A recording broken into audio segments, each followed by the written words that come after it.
The fluorescent lights in the courtroom felt too bright against my dark skin, making everything feel surreal and exposed. I sat at the defendant's table, my hands folded on the polished wood surface, wearing a royal blue blazer that my best friend Tessa had insisted made me look powerful. Across the aisle sat my husband Brandon and his mother Patricia, both looking at me like I was a stranger who had wronged them deeply. Judge Martha Rodriguez shuffled through papers on her bench, her reading glasses perched on her nose. The courtroom smelled like old wood and fear.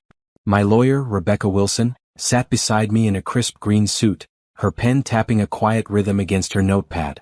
"Mrs. Carter," Judge Rodriguez said, looking directly at me, "your husband and mother-in-law claim you verbally agreed to pay the mortgage on a property purchased for Mrs. Patricia Carter.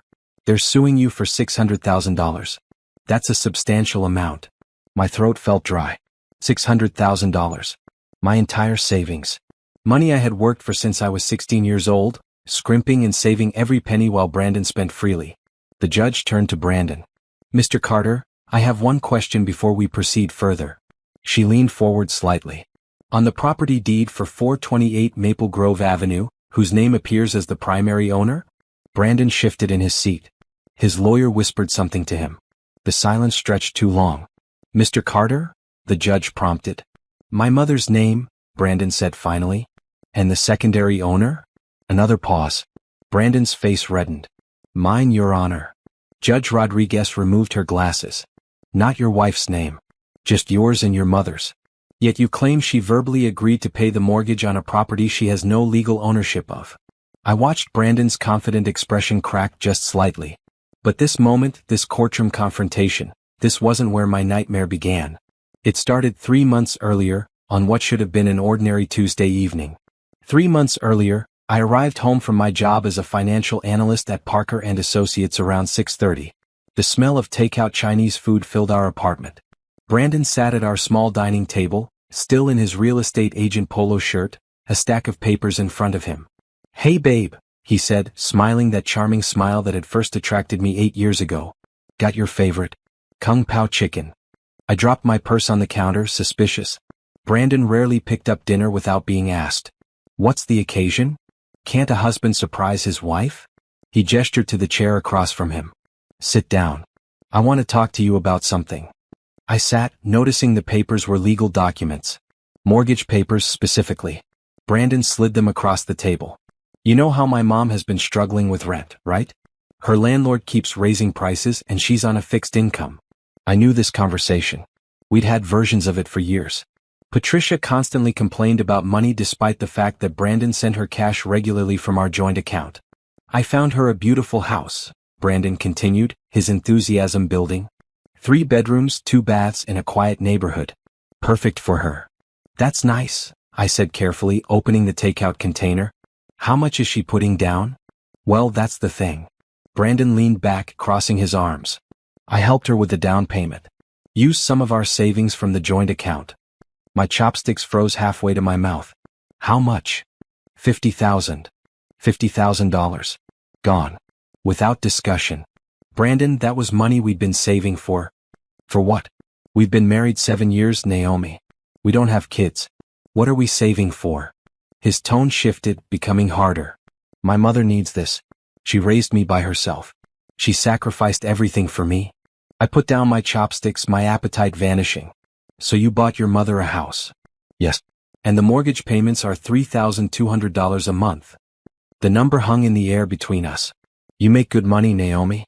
You've been hoarding your personal savings account like some kind of dragon sitting on gold." He pushed the mortgage papers closer. "It's time to help family. That's what marriage means." "Help family by paying a mortgage on a house I don't own?" I picked up the papers, scanning them quickly. Sure enough, only Patricia's name and Brandon's name appeared on the deed. I'm not even on the title. "Because it's my mother's house." Brandon's jaw tightened. "You're being selfish right now. Do you know how that looks?" "Selfish?" The word stung. "I've never touched my personal savings. That money is from before we were married, from my investments, from bonuses I earned. That's my security." "Security from what?" "From me." Brandon stood up, his chair scraping against the floor. "We're married. What's yours is mine and what's mine is yours." "Then why isn't my name on the house deed?" "Because you're being difficult about it." He grabbed his keys from the counter. You know what? Forget it. I'll figure it out myself. But don't come crying to me when my mother is homeless and it's your fault. He slammed the door on his way out. I sat alone at the table, the kung pao chicken getting cold, staring at mortgage papers for a house my husband had bought his mother without my input, using our joint savings and now expecting me to pay for with my personal money. My phone buzzed. A text from Patricia. Brandon told me you refused to help. I raised that boy alone. I thought you were family. I deleted the text without responding. The next morning, Brandon acted like nothing had happened. He kissed my cheek before leaving for work, mentioned something about showings, and left me sitting at the breakfast counter with my coffee, wondering when my marriage had become a financial transaction. Over the next week, the pressure intensified. Patricia called daily. Naomi, honey, I just don't understand. You make such good money. This is just a small thing for you. Small. $3,200 a month for 30 years wasn't small. Brandon's approach alternated between guilt trips and cold silence. My mom is crying every night. She thinks you hate her. I don't hate her, I said tiredly. But I'm not paying for a house I have no ownership of. Then we'll add your name to the deed. After I start paying? No, Brandon. That's not how this works. His face darkened. You know what your problem is? You think you're better than everyone because you have money. You've forgotten where you came from. That hurt. I came from nothing. My parents died when I was 15, leaving me with nothing but debt. I put myself through community college, then state university, working 3 jobs. Every dollar in my savings account represented sacrifice, late nights, skipped meals, and determination. Brandon knew this. He'd been there for part of it. Or so I thought. I haven't forgotten anything, I said quietly. But I also won't be manipulated into paying for something that benefits everyone but me. Benefits everyone but you? Brandon laughed, but it wasn't a kind sound. You're unbelievable. Absolutely unbelievable. He grabbed his jacket and left again. That night, he didn't come home until after midnight. I pretended to be asleep when he finally slipped into bed, smelling like perfume that wasn't mine. 2 weeks after the initial conversation, I came home to find Brandon and Patricia sitting in our living room. Patricia's eyes were red, like she'd been crying. Naomi, sit down, Brandon said, his tone formal. I remained standing. What's going on? Patricia dabbed at her eyes with a tissue. I never thought I'd be treated this way by family. My own daughter-in-law refusing to help when I'm in need. Patricia, I've never refused to help you. But paying someone else's mortgage for 30 years isn't help, it's financial suicide. See? Brandon looked at his mother. See how she talks? Like we're trying to rob her. Aren't you? The question came out before I could stop it. Brandon stood up slowly. Get out. What? Get out. This is my mother. If you can't respect her, you can leave. I looked between them, seeing something I'd been blind to for years. This wasn't about helping family. This was about control. About access to my money. About reducing me to nothing more than a bank account with legs. Fine, I said. I'll stay with Tessa tonight. I packed a bag while they sat in the living room talking in low voices. As I left, I heard Patricia say, "Don't worry, baby. We'll figure this out." At Tessa's apartment, I finally broke down. My best friend, still in her nurse's scrubs from the hospital, held me while I cried. He wants my money, I sobbed. That's all I am to him. Then we make sure he doesn't get it, Tessa said firmly. Tomorrow you call a lawyer. Tonight you rest. But rest didn't come. I lay awake on Tessa's couch, staring at the ceiling, replaying 7 years of marriage in my mind, looking for signs I'd missed. The way Brandon always knew exactly how much I had in savings. The way he discouraged me from making major purchases. The way he'd insisted we keep separate personal accounts while maintaining a joint account he had full access to. My phone buzzed at 2 in the morning. A text from Brandon, "Mom is filing paperwork tomorrow. You verbally agreed to pay in front of witnesses. See you in court." That's when I knew. This wasn't a marriage. It was a long con. And I'd been the mark all along. But Brandon Carter had made one critical mistake. He'd underestimated me. The scared 15-year-old orphan who'd had to learn to fight for everything was still inside me, and she was done being nice. I didn't go back to the apartment. For 3 days I stayed at Tessa's, going to work each morning in the same rotation of clothes I'd hastily packed. My boss noticed my distraction during an important client meeting, and I had to apologize, claiming a family emergency. It wasn't entirely a lie. Brandon called 17 times that first day. I didn't answer. His voicemail started apologetic, then turned angry, then threatening. Naomi, we need to talk like adults. Then, you can't just run away from your responsibilities. Finally, I'm warning you. My mother's lawyer is preparing documents. Don't make this harder than it needs to be. On day 4, I met with attorney Rebecca Wilson at her downtown office. Rebecca was in her mid-50s, with silver hair cut and a sharp bob and eyes that missed nothing. Tessa's cousin had recommended her, saying Rebecca specialized in cases where one spouse tried to financially manipulate the other.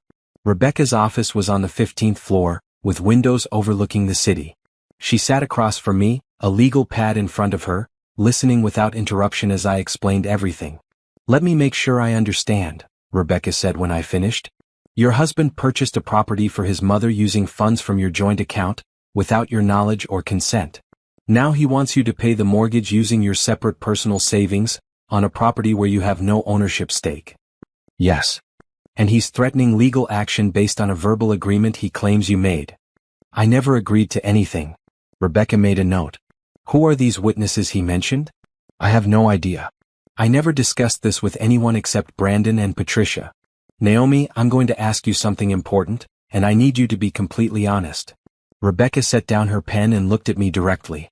Is there any chance your husband is having an affair? The question hit me like cold water. What? Why would you ask that? Because in my experience, when a spouse suddenly needs large amounts of money and becomes hostile when questioned, there's often a third party involved. Rebecca's expression softened. The perfume you mentioned, the late nights, the sudden financial pressure.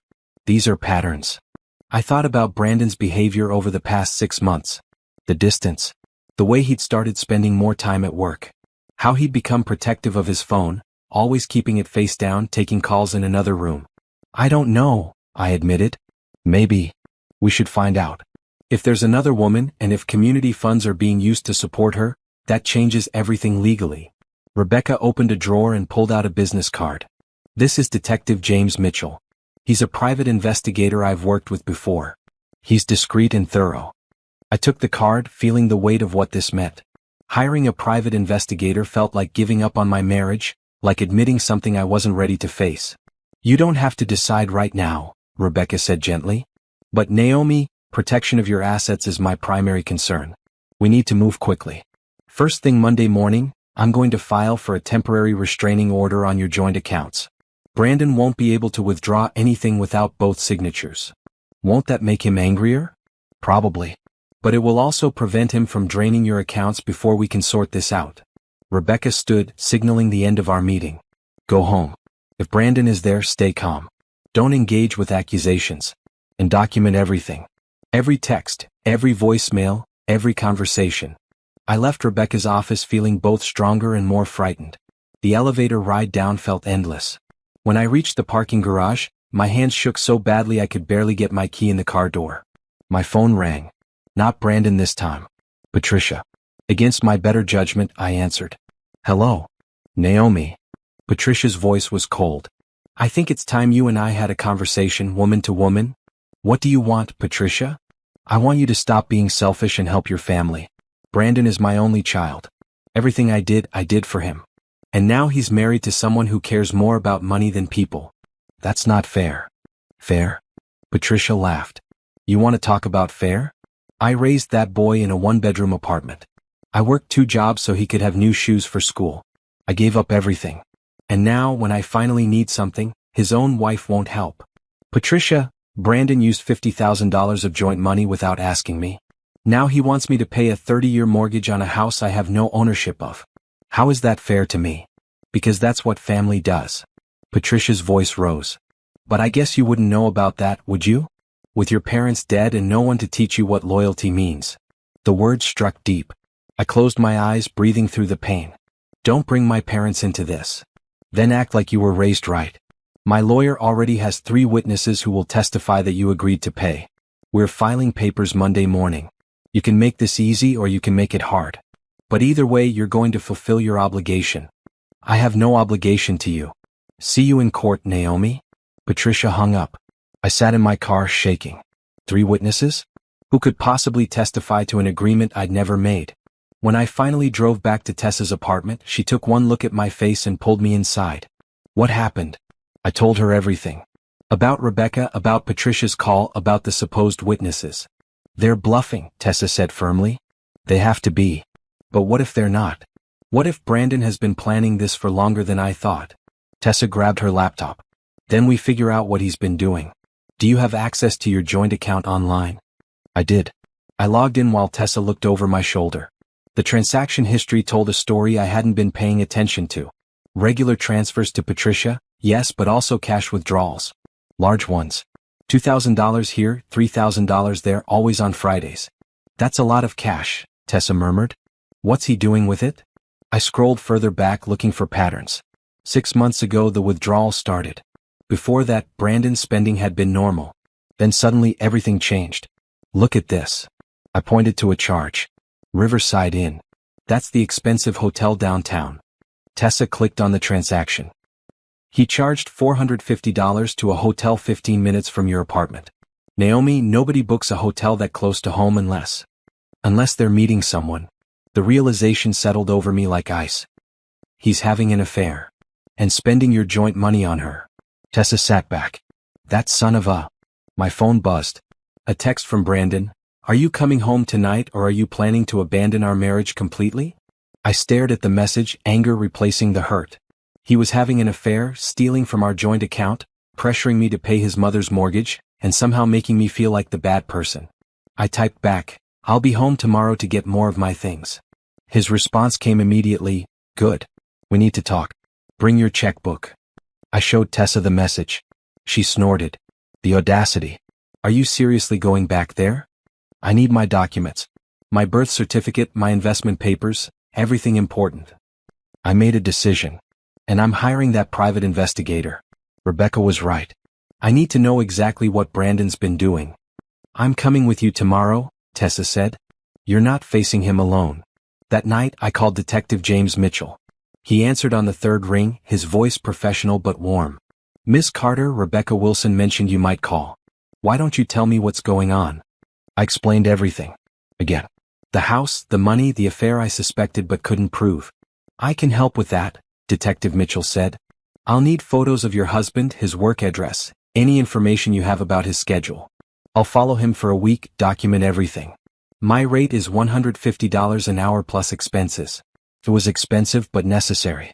When can you start? Tomorrow morning. Send me the information tonight and I'll be on him first thing. After hanging up, I sent Detective Mitchell everything I had. Photos of Brandon from our wedding, his work address, his usual schedule. It felt like a betrayal but also like survival. Tessa made tea and we sat on her couch, the TV playing quietly in the background. Can I ask you something? Tessa said. When did you last feel happy with Brandon? Really happy? I thought about it. The truth was painful. I don't remember. Maybe the first year? Before he really knew how much money I had saved. That's sad, Naomi. You deserve better than someone who sees you as a bank account. I thought he loved me. Maybe he did at first. But people change. Or sometimes they show you who they really were all along and we just weren't looking close enough. Sleep didn't come easy that night. I lay on Tessa's couch, staring at shadows on the ceiling, wondering how I'd gotten here. 7 years of marriage and I felt like I'd been sleeping next to a stranger. The next morning, Saturday, Tessa and I drove to my apartment.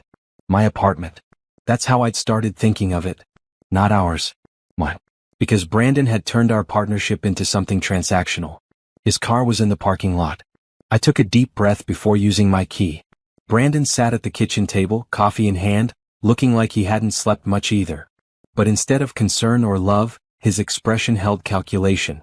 Finally decided to come home, he said. I'm here to get my documents. I moved past him toward the bedroom. He followed. Naomi, this is ridiculous. We're married. We should be able to work this out. Work what out, Brandon?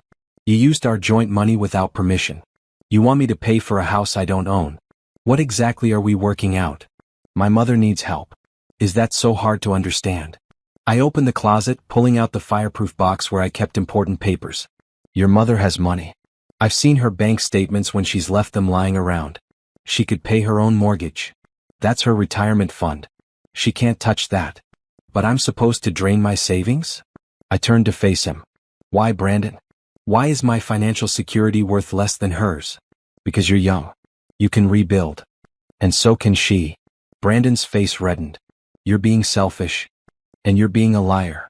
The words came out before I could stop them. Excuse me? Where were you on the nights you didn't come home? Who's the perfume for?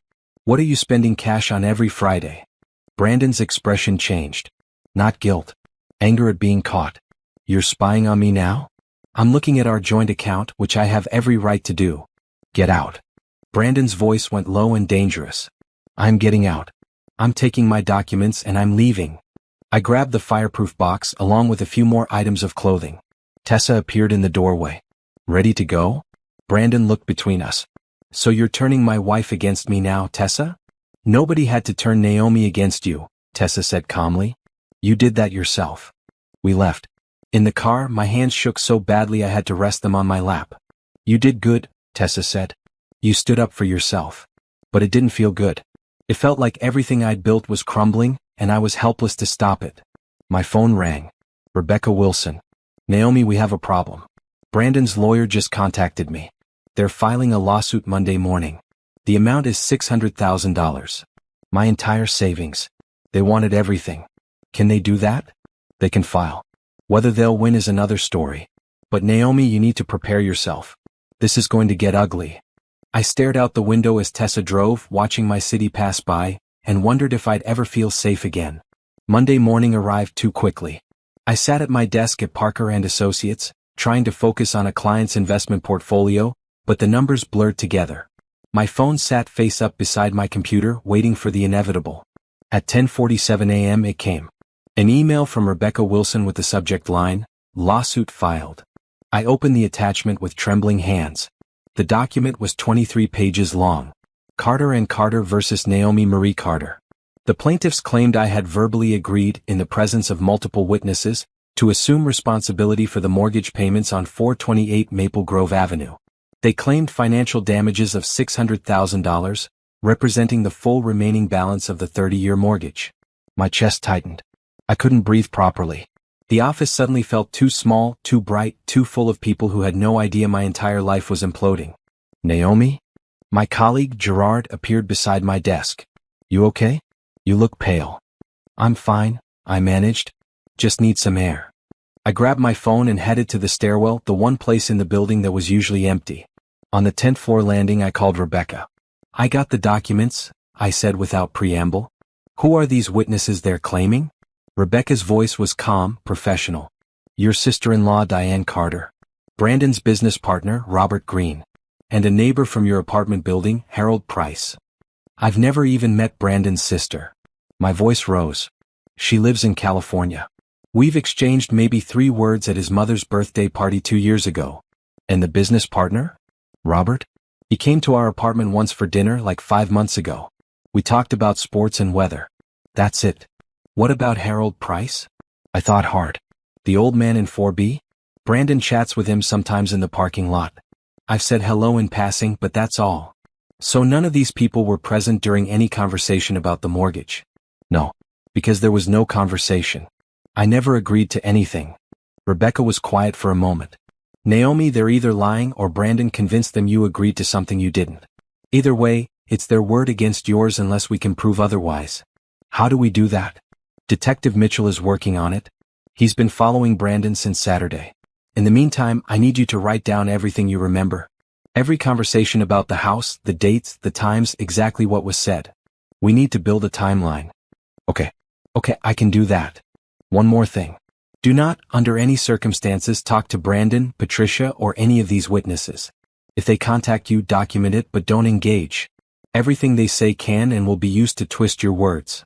After hanging up, I sat on the stairs, staring at the concrete wall. How had my life become this? 2 weeks ago, my biggest concern was whether to refinance my car loan. Now I was being sued for my entire life savings by my own husband. My phone buzzed. A text from an unknown number. You can still make this right. Pay what you owe. I screenshot it and sent it to Rebecca. Back at my desk, I tried to work but gave up after an hour. My boss, Mr. Henderson, called me into his office. Naomi, I'm concerned. Your performance this past week has been below your usual standards. Is everything all right at home? I wanted to lie to maintain the professional facade. But what came out was, I'm going through a divorce. And a lawsuit. I'm sorry. I'll do better. Mr. Henderson's stern expression softened. I'm sorry to hear that. Look, why don't you take the rest of the week off? Personal time. Get your situation sorted out. I can't afford to miss work right now. You can't afford not to. When personal issues affect your professional life, taking time to address them is the best investment you can make. He smiled slightly. That's financial advice I learned the hard way. I accepted gratefully and went home early, but not to my apartment. Back to Tessa's couch, which had become my home base. Tessa was on a day shift, so the apartment was empty. I pulled out my laptop and started writing everything down. Dates, conversations, exact words where I could remember them. The document grew to 12 pages. At 4:30 p.m., Rebecca called again. Detective Mitchell has something. Can you come to my office? I drove downtown, my heart pounding. Rebecca's office felt different this time, less intimidating, more like a war room. Detective Mitchell sat across from Rebecca's desk, a manila folder in his lap. He was younger than I'd expected, maybe 40, with kind eyes behind wire-rimmed glasses.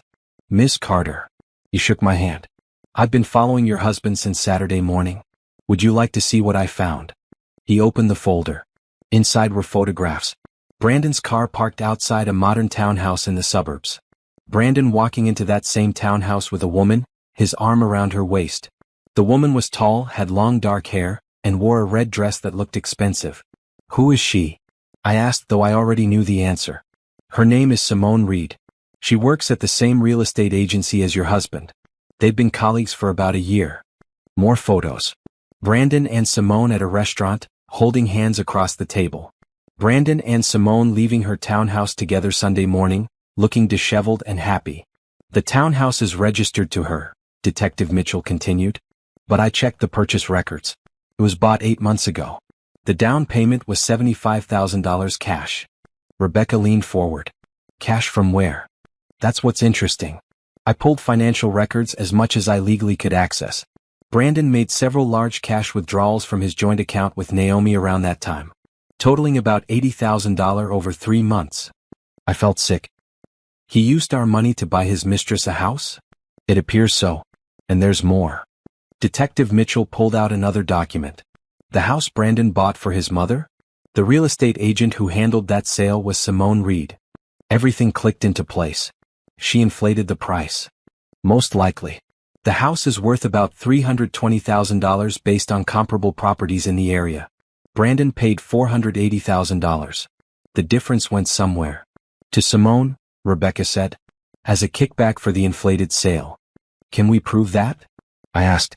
I'm working on it, Detective Mitchell said. But even without absolute proof, the pattern is clear. Brandon has been systematically using marital funds to support his affair and enrich his mistress. The lawsuit against you is likely their endgame. Endgame for what? To drain your personal savings, presumably to continue funding their lifestyle. If they can force you to pay the mortgage, that's $3,200 a month from you, while they continue accessing whatever's left in the joint accounts. Rebecca added, and if the lawsuit succeeds, they could potentially claim all $600,000 of your savings. Then Brandon divorces you, marries Simone, and they live happily ever after on your money. The casual cruelty of it stunned me. 7 years of marriage reduced to a con game. What do we do? My voice sounded small, defeated. We fight, Rebecca said firmly. We have proof of the affair. We have suspicious financial transactions. We have an inflated property sale handled by the mistress. This isn't a legitimate lawsuit, this is attempted fraud. And we're going to prove it. Detective Mitchell nodded. I'll keep following Brandon, documenting everything. I'll also look into Simone's finances, see if there are any other irregularities. Thank you, I said. Both of you. On the drive back to Tessa's, my phone rang. Patricia. I shouldn't have answered. But anger made me reckless. What do you want, Patricia? I want you to drop this foolishness and pay what you owe. I don't owe you anything. The courts will decide that. Patricia's voice was smug. You think you're so smart with your fancy job and your savings account. But you're about to learn a hard lesson about family loyalty. Family loyalty? I laughed, but it was bitter. Did Brandon tell you about Simone? Silence. Did he tell you he's been having an affair? That he used our joint money to buy her a house? That your own house purchase was inflated, with Simone taking a cut? You're lying. Am I? Ask him about the townhouse on Riverside Drive. Ask him about the cash withdrawals. Ask him why he smells like her perfume. You're just trying to turn me against my son. No, Patricia. Your son is turning you into a pawn in his game. He's using you to get to my money. And when this is all over, when the truth comes out, you're going to lose everything too. I hung up before she could respond. My hands were shaking so badly I had to pull over. Tessa called just as I parked in front of her building. Hey, are you okay? You sound weird. I just found out my husband has been planning to steal my money for months, possibly longer. I'm great. Come upstairs. I made dinner. We're going to eat and you're going to tell me everything and then we're going to make a plan to destroy him. Despite everything, I smiled. You're a good friend, Tessa. I know. Now get up here before the pasta gets cold. Over dinner, I showed Tessa the photos Detective Mitchell had given me. She stared at the image of Brandon and Simone together, her face hardening. He looks happy, she said quietly. Happier than I've seen him look with you in years. It hurt, but it was true. In the photos, Brandon looked relaxed, genuine. The way he used to look with me before money became the only thing that mattered. Do you think he ever loved me? I asked. Tessa considered the question seriously. Maybe. At first. But people change.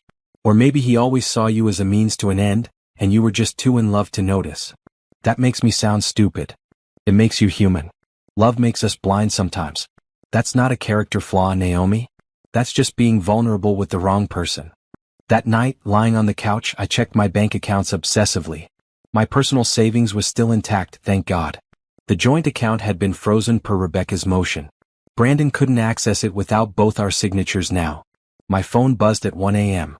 A text from Brandon, "You've made your choice. You'll regret this."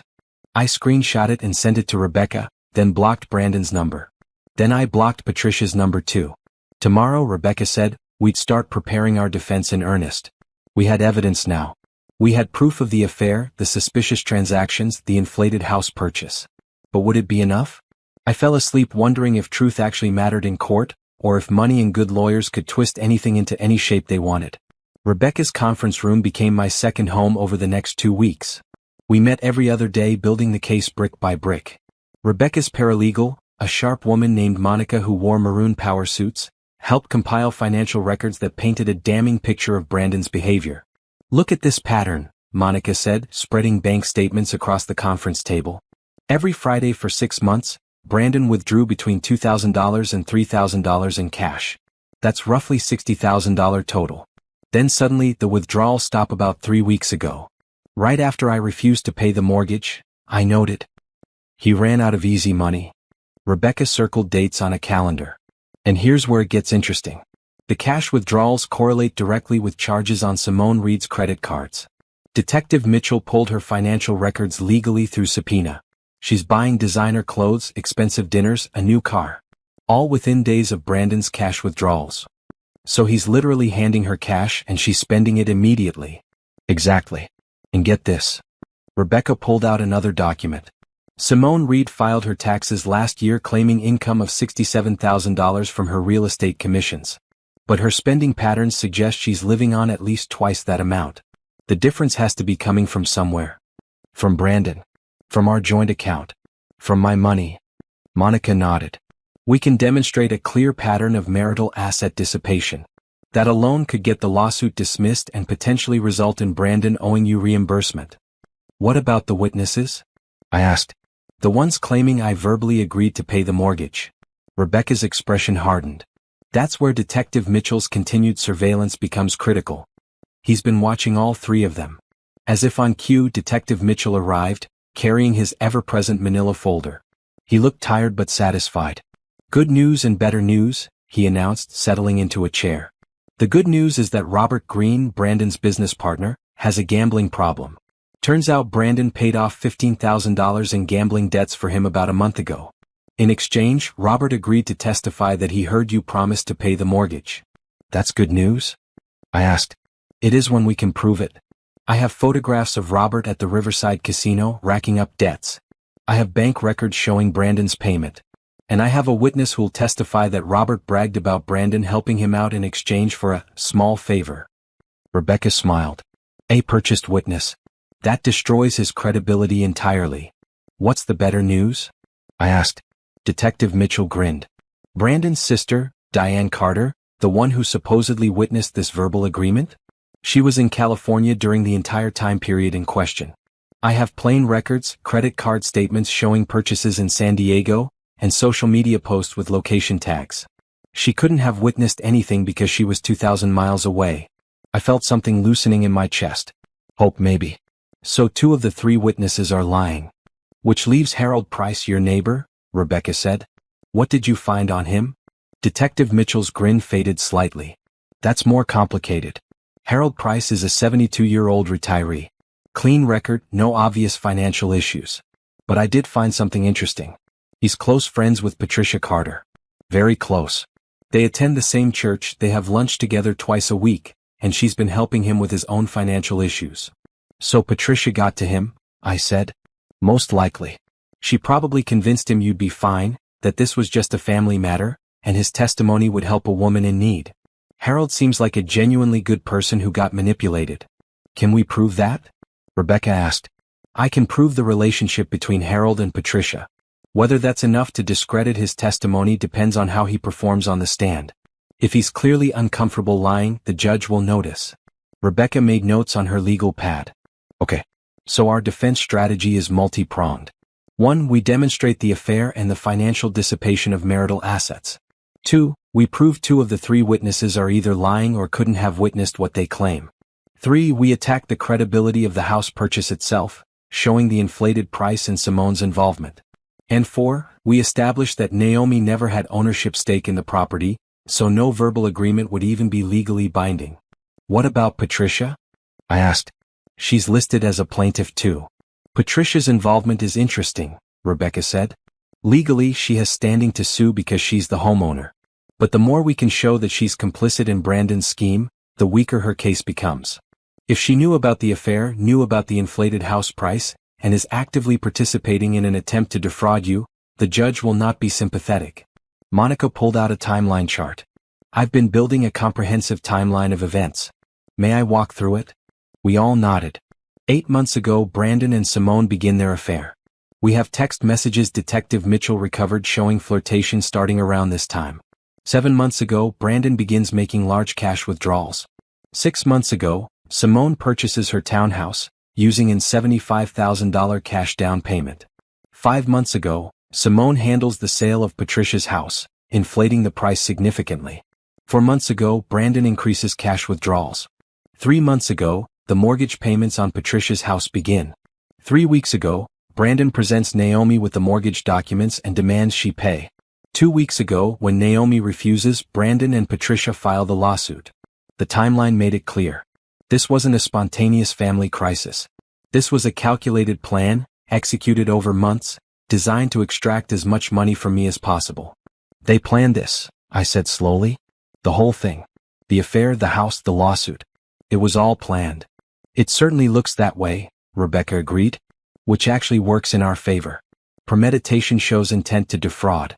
That's a stronger case than spontaneous financial disagreement. My phone buzzed. A text from an unknown number. You're making a mistake. Drop the lawsuit defense and we can still work this out. I showed it to Rebecca. They're getting nervous, she said with satisfaction. Good. Let them sweat. Detective Mitchell leaned forward. There's one more thing. I've been surveilling Simone's townhouse. Brandon has essentially moved in. He's there every night all weekend. He's not even pretending to maintain the marriage anymore. Can we use that? I asked. Absolutely. Abandonment of the marital home strengthens your position for the divorce proceedings that will inevitably follow. But more importantly, it shows a pattern. He's chosen Simone over you, he's spending marital assets on her, and now he's trying to force you to fund his mother's house so he can continue that lifestyle. Rebecca tapped her pen against her notepad. Naomi, I have to ask, how are you holding up? This is a lot to process. Honestly, I felt numb. The man I'd married, the person I'd trusted with my life and my future, had turned out to be a stranger. Worse than a stranger. A con artist. I'm angry, I admitted. I'm so angry I can barely sleep. But I'm also determined. They're not getting my money. I worked too hard for it. Good, Rebecca said firmly. Hold on to that anger. It'll fuel you through the trial. Monica started packing up documents. The trial is scheduled for 6 weeks from now. That gives us time to depose the witnesses, gather more evidence, and prepare your testimony. Naomi, you're going to be on the stand. You need to be ready for their lawyer to try to paint you as selfish, greedy, and uncaring. I can handle it. Can you? Rebecca's gaze was penetrating. Because they're going to bring up every financial decision you've ever made. Every time you bought something for yourself instead of giving to others. Every penny you saved. They're going to try to make you feel guilty for having money and not sharing it. I earn my money legally and ethically. I have nothing to be ashamed of. That's the attitude.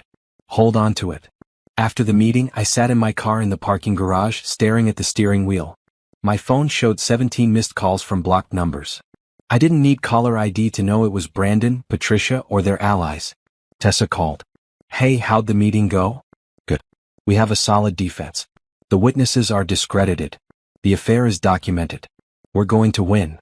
So why do you sound so sad? Because winning meant accepting that 7 years of my life had been a lie. Because winning meant admitting I'd been fooled, used, and manipulated. Because winning meant starting over from nothing at 34 years old. I just wish it didn't have to be this way, I said quietly. I know, honey. But you can't control what Brandon chose to do. You can only control how you respond. And you're responding with strength and dignity. That's something to be proud of. Thanks, Tessa. Come home. I made your favorite comfort food. Mac and cheese with extra cheese. I smiled despite myself. I'll be there in 20 minutes. But before I could start the car, someone knocked on my window. I jumped, heart racing, and turned to see Harold Price, the neighbor from my apartment building, standing there nervously. I cracked the window.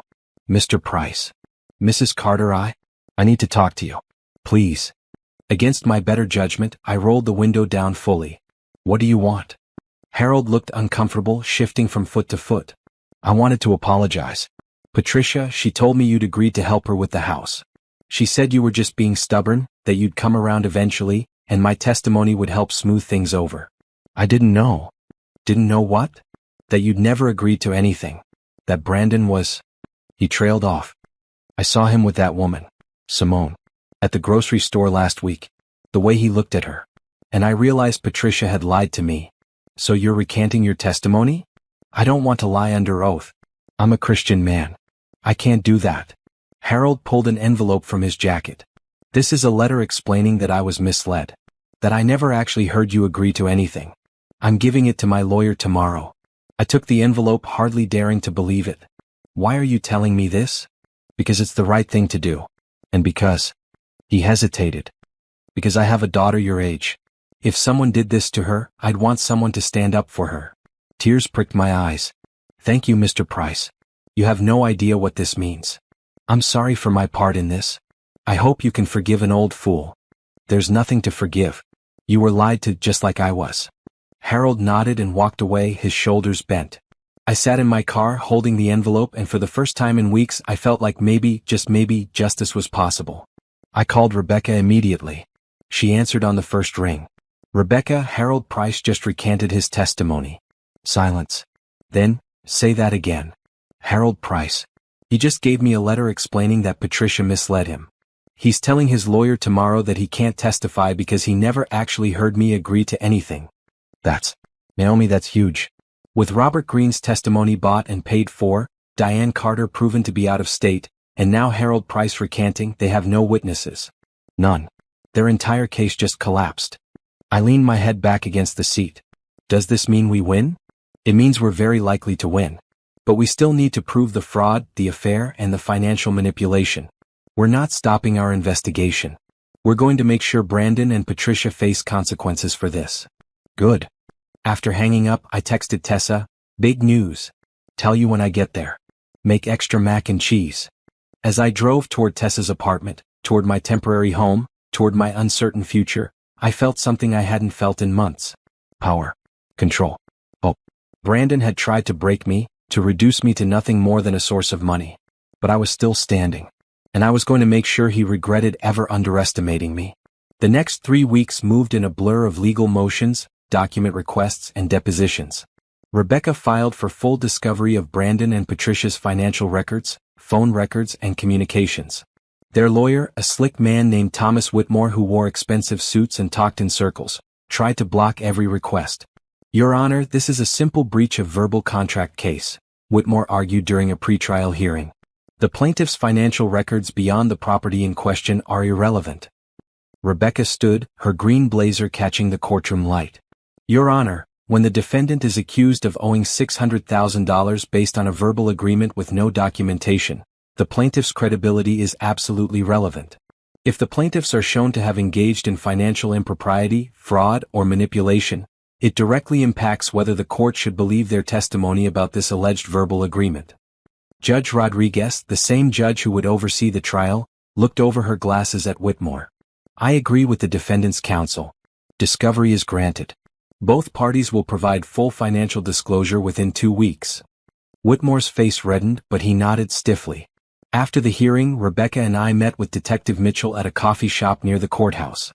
He spread documents across the small table, keeping his voice low despite the noise of the espresso machine. The discovery is going to be revealing, he said. But I've already found something interesting through my own investigation. Simone Reed isn't just Brandon's mistress. She's his business partner in a separate venture. What kind of venture? I asked, sipping my coffee. They formed an LLC 6 months ago. SB Properties. Brandon and Simone. They're planning to flip houses together. Rebecca's eyes sharpened. Using what capital? That's the question. The LLC has $150,000 in starting capital. I'm betting that money came from marital assets Brandon diverted. Can we trace it? Working on it. But here's where it gets interesting. One of SB Properties' first purchases was going to be a rental property. Guess who they were planning to rent it to? Patricia, I guessed. Close. They were going to buy it, rent it to Patricia at below market rates, then use your mortgage payments on Patricia's current house to fund the rental property purchase. Essentially, they'd be using your money to buy themselves income-generating property. I set down my coffee feeling sick. It just keeps getting worse. It does, Detective Mitchell agreed. But every layer we uncover makes their lawsuit look more fraudulent. This wasn't about helping Patricia. This was about creating a money pipeline from you to them. Rebecca made notes.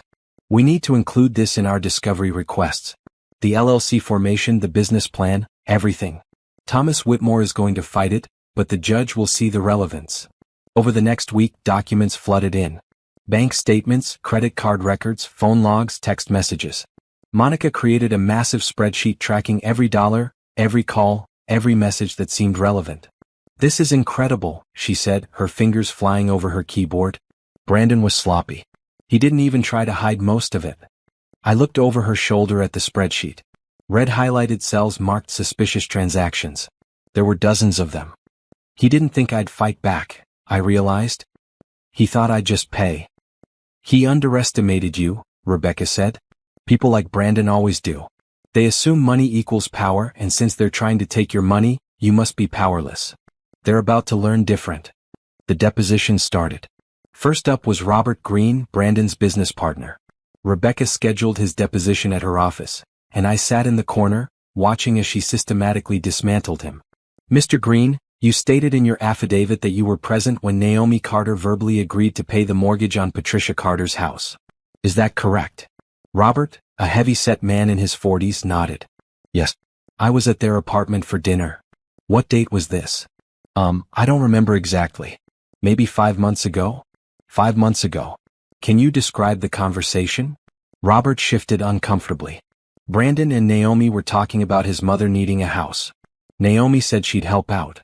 She said she'd help out, or she said she'd pay the mortgage? Well, helping out means paying, right? Does it? If I say I'll help you move, does that mean I'm paying your moving costs, or does it mean I'm assisting physically? I guess it depends. Exactly. So when you say Naomi agreed to help out, you're interpreting her words to mean she'd pay the mortgage. But that's your interpretation, not her actual words. Brandon said that's what she meant. Brandon said, not Naomi.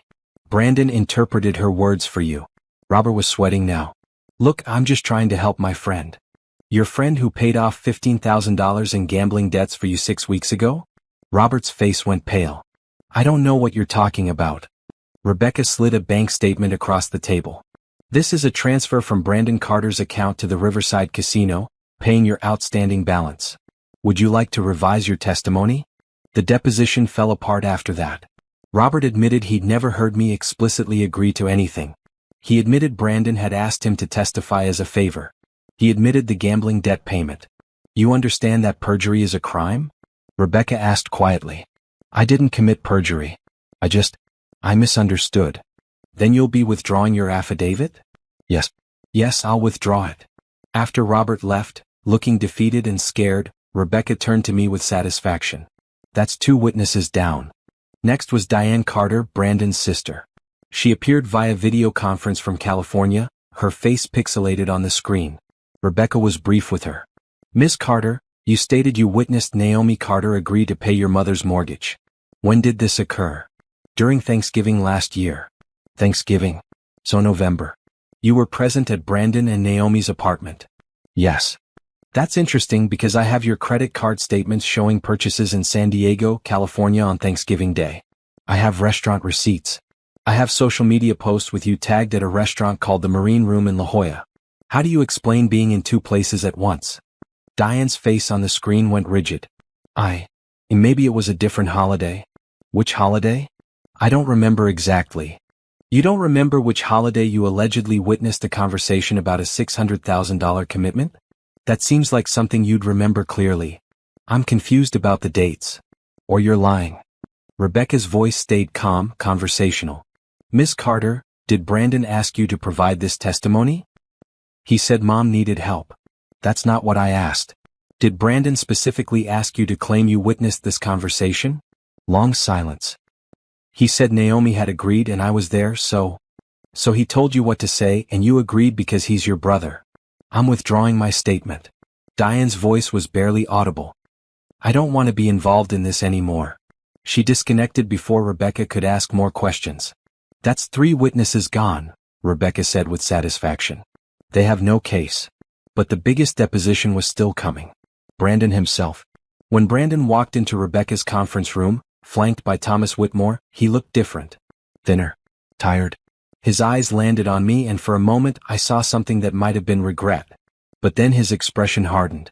Let's get this over with, he said, sitting down across from Rebecca. The deposition lasted 4 hours. Rebecca was relentless. Mr. Carter, how many times did you discuss the house purchase with your wife before completing the transaction? Several times. Define several. I don't know, multiple conversations. Yet Naomi says the first she heard of the house was when you presented her with the mortgage documents. Which is it? She's misremembering. She's misremembering or you're lying? Whitmore interrupted. Objection. Argumentative. This is a deposition, not a trial, Rebecca said calmly. I can ask what I want. Mr. Carter, let me rephrase. Did you at any time tell your wife the actual purchase price of the house before you bought it? Brandon hesitated. I might have mentioned it. Might have. So you're not sure. I told her it was expensive. Did you tell her it was $480,000 for a house worth $320,000? I didn't know the actual market value. Rebecca pulled out the property assessment. This is the tax assessment from the county. It values the property at $318,000. You're a real estate agent. You know how to read property values. Did you or did you not know the house was overpriced? Market values fluctuate. Mr. Carter, yes or no? Did you know the house was overpriced? I trusted Simone's assessment. Simone Reed. Your mistress. Brandon's jaw clenched. We're colleagues. Colleagues who happened to be having an affair. Colleagues who formed an LLC together. Colleagues who, according to your text messages, discussed using the proceeds from your mother's house sale to fund future property investments. Whitmore stood. I'm advising my client not to answer questions about his personal relationships. His personal relationships are directly relevant to this case, Rebecca shot back. The affair, the joint business venture, the financial manipulation. It's all connected to the fraudulent lawsuit against my client. The deposition devolved into arguments between lawyers after that. But Rebecca had gotten what she needed. Brandon's answers, his evasions, his obvious discomfort. All of it would look terrible in front of a judge. After Brandon and Whitmore left, I exhaled deeply. That was intense. That was victory, Rebecca corrected. Did you see his face when I brought up the text messages? He knows we have everything. He knows the lawsuit is going to fail. So why hasn't he dropped it? Pride. Desperation. Maybe he still thinks he can convince the judge. Or maybe Simone is pushing him to keep fighting. Rebecca gathered her notes. Either way, we're ready for trial. More than ready. Detective Mitchell appeared in the doorway. One more thing before you celebrate. I traced the LLC starting capital. $150,000 like I said. It came from a loan Brandon took out against his mother's house. I stared at him. Patricia's house? Yes. He secured a home equity line of credit using her property as collateral. She had to sign off on it so she knew. The money went straight into SB Properties. So they're using the house I'm supposedly obligated to pay for as collateral to fund their business? My voice rose. And Patricia knows? She knows. She's complicit in everything. Rebecca smiled grimly. That's going to look wonderful in court. A mother and son conspiring to defraud the daughter-in-law. No judge will be sympathetic to that. That night at Tessa's apartment, I finally allowed myself to feel the weight of everything. The betrayal. The calculation. The sheer audacity of what Brandon and Patricia had tried to do. They really thought they'd get away with it, I said, staring at the ceiling from the couch. Narcissists always do, Tessa replied from the kitchen where she was making tea. They're so convinced of their own rightness that they can't imagine consequences. I loved him, Tessa. For years I really loved him. I know you did. How did I not see it? How did I miss all the signs? Because you're a good person who wanted to believe the best about your husband. That's not a flaw, Naomi. That's humanity. Brandon is the one who failed. Not you. I wanted to believe her. Some days I did. Other days, I lay awake running through 7 years of memories, looking for the moment I should have known, the red flag I should have seen. My phone buzzed. A text from Rebecca. Whitmore just contacted me. They want to settle. They're offering to drop the lawsuit if you don't press charges for fraud. I sat up so fast I almost fell off the couch. Tessa, they want to settle. What? Tessa came into the living room, tea forgotten. They're giving up? I called Rebecca immediately. What exactly did Whitmore say? He said, and I quote, "My clients recognize that continuing this litigation may not be in anyone's best interest. They're prepared to dismiss the lawsuit with prejudice if Mrs. Carter agrees not to pursue criminal fraud charges or countersue for damages." They're scared. They should be. We have enough evidence to not only win the lawsuit but potentially see Brandon and Simone face fraud charges, and Patricia as an accessory. They're trying to cut their losses. What do you think I should do? Rebecca paused. Normally, I'd say settling is smart. It saves time, money, and stress. But Naomi, these people tried to steal your entire life savings through an elaborate fraud. Do you want them to walk away with no consequences? I thought about Brandon's face during the deposition. The arrogance. The certainty that he'd done nothing wrong. I thought about Patricia's smug phone calls, her accusations that I was selfish and ungrateful. I thought about Simone, the woman who'd helped orchestrate this entire scheme for her own financial gain. No, I said firmly. No settlement. We're going to trial. I want a judge to hear everything they did. I want it on record. And I want them to face the consequences of their actions. Are you sure? Trial is stressful. There's always a chance. I'm sure. They wanted to play games with my money, my life, my future. Now they get to play by the rules. Legal rules. With a judge watching. I could hear the smile in Rebecca's voice. I was hoping you'd say that. I'll tell Whitmore we're declining the settlement offer. See you in court in 2 weeks. After hanging up, I felt something shift inside me. Not happiness exactly, but determination, strength, power. Brandon had tried to make me a victim. Instead, he'd created an opponent. And I wasn't going to stop until justice was served. With the trial 2 weeks away, Detective Mitchell intensified his investigation. He'd been following Simone Reed, documenting her daily activities, her finances, and her connection to Brandon. What he found exceeded even Rebecca's expectations. We met at Rebecca's office on a rainy Thursday afternoon. Detective Mitchell spread out a new set of documents, his expression grim. "I've been digging into Simone's real estate career," he began. "She's been an agent for 3 years. In that time, she's handled 42 transactions. Of those, 8 involved significant price discrepancies compared to market value." Rebecca leaned forward. 8? This is a pattern? It's systematic fraud. She inflates sale prices, pockets kickbacks from sellers who are in on the scheme, and splits the extra money with buyers who think they're getting investment properties. The buyers get screwed when they try to refinance or sell and discover the properties aren't worth what they paid. How has she not been caught? I asked. Because she's careful. She spaces the fraudulent sales out, mixes them with legitimate transactions, and uses different title companies. But once you know what to look for, the pattern is obvious. Detective Mitchell pulled out a spreadsheet. Patricia's house wasn't special.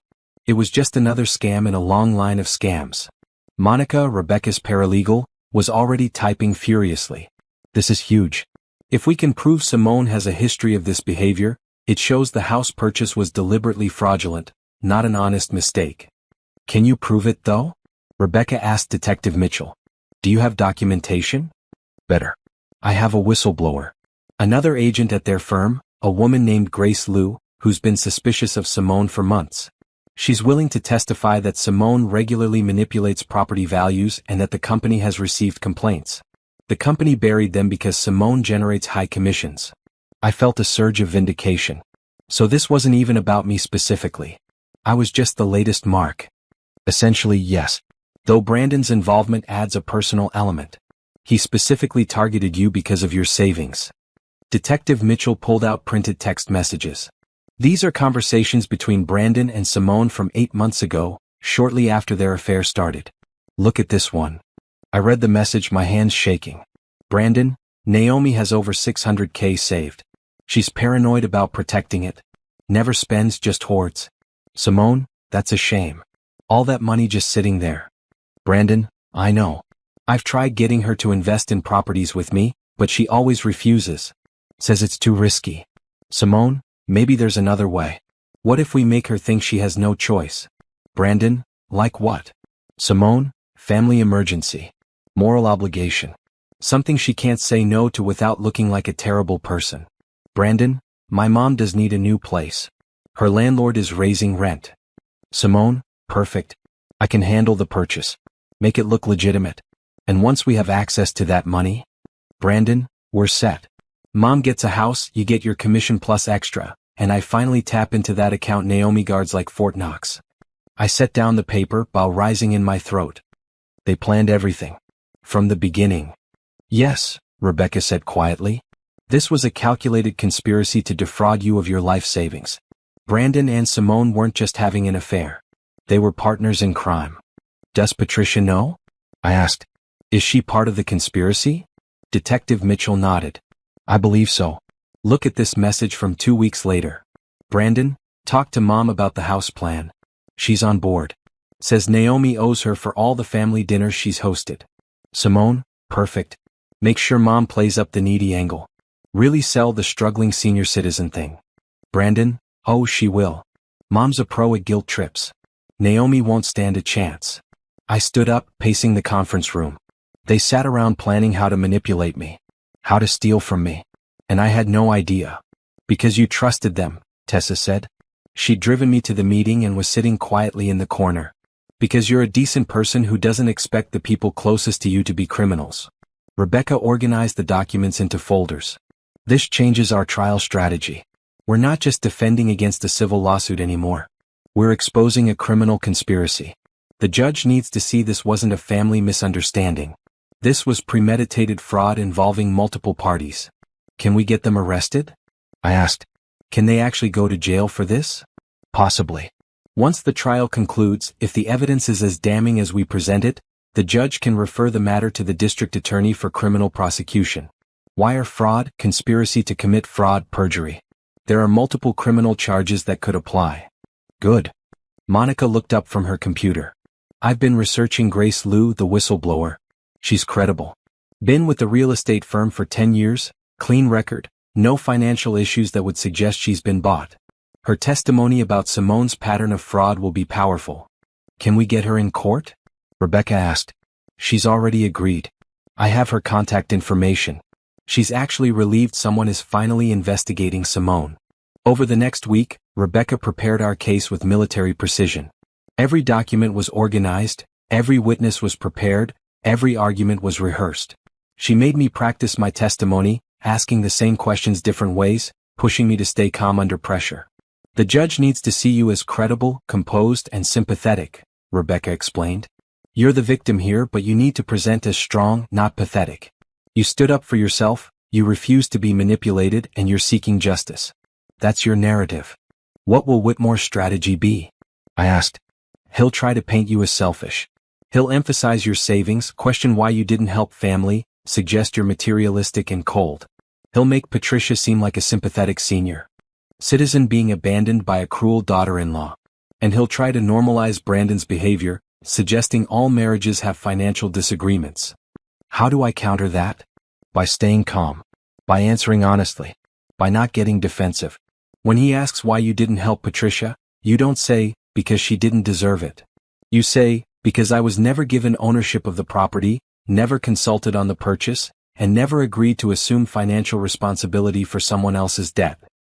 We practiced for hours. By the end of the week, I could answer any question Rebecca threw at me without hesitation. Detective Mitchell continued his surveillance. 3 days before the trial, he called with one final piece of information. Brandon and Simone are panicking, he said. I've been monitoring their communications. They know their case is falling apart. They're discussing fleeing. Fleeing? Rebecca's voice sharpened. Leaving the jurisdiction? Simone has been researching countries without extradition treaties. Brandon has been liquidating assets. They're planning something. Can we stop them? Not unless they actually commit a crime that warrants immediate arrest. Right now they're just defendants in a civil suit. But if the judge believes they're a flight risk, she could restrict their movement pending trial. Rebecca immediately filed a motion alerting the court to the potential flight risk. Judge Rodriguez scheduled an emergency hearing. I sat in the courtroom the next morning, watching Brandon and Simone enter with Whitmore. Simone wore a modest blue dress, her hair pulled back, looking nothing like the glamorous woman from Detective Mitchell's photographs. Brandon wore a suit I'd bought him 2 years ago for a company event. Seeing him in it felt like a violation. Judge Rodriguez reviewed Rebecca's motion. Counsel, you're claiming the plaintiffs are preparing to flee the jurisdiction? Yes, Your Honor. We have evidence of communications discussing international travel to countries without extradition treaties, and evidence of asset liquidation. Whitmore stood. Your Honor, my clients have been researching vacation destinations. This is hardly evidence of intent to flee. As for asset liquidation, they're simply preparing for potential financial obligations resulting from this lawsuit. Mr. Whitmore, if your clients believe they'll win this lawsuit, why are they preparing for financial obligations? Judge Rodriguez asked dryly. Whitmore had no good answer to that. Judge Rodriguez ruled. I'm going to restrict the defendant's movements. Surrender of passports within 24 hours. No travel outside the county without court approval. Violation will result in immediate sanctions. Are we clear? Brandon looked furious. Simone looked scared. Whitmore nodded stiffly. After the hearing, as I walked past them in the hallway, Brandon grabbed my arm.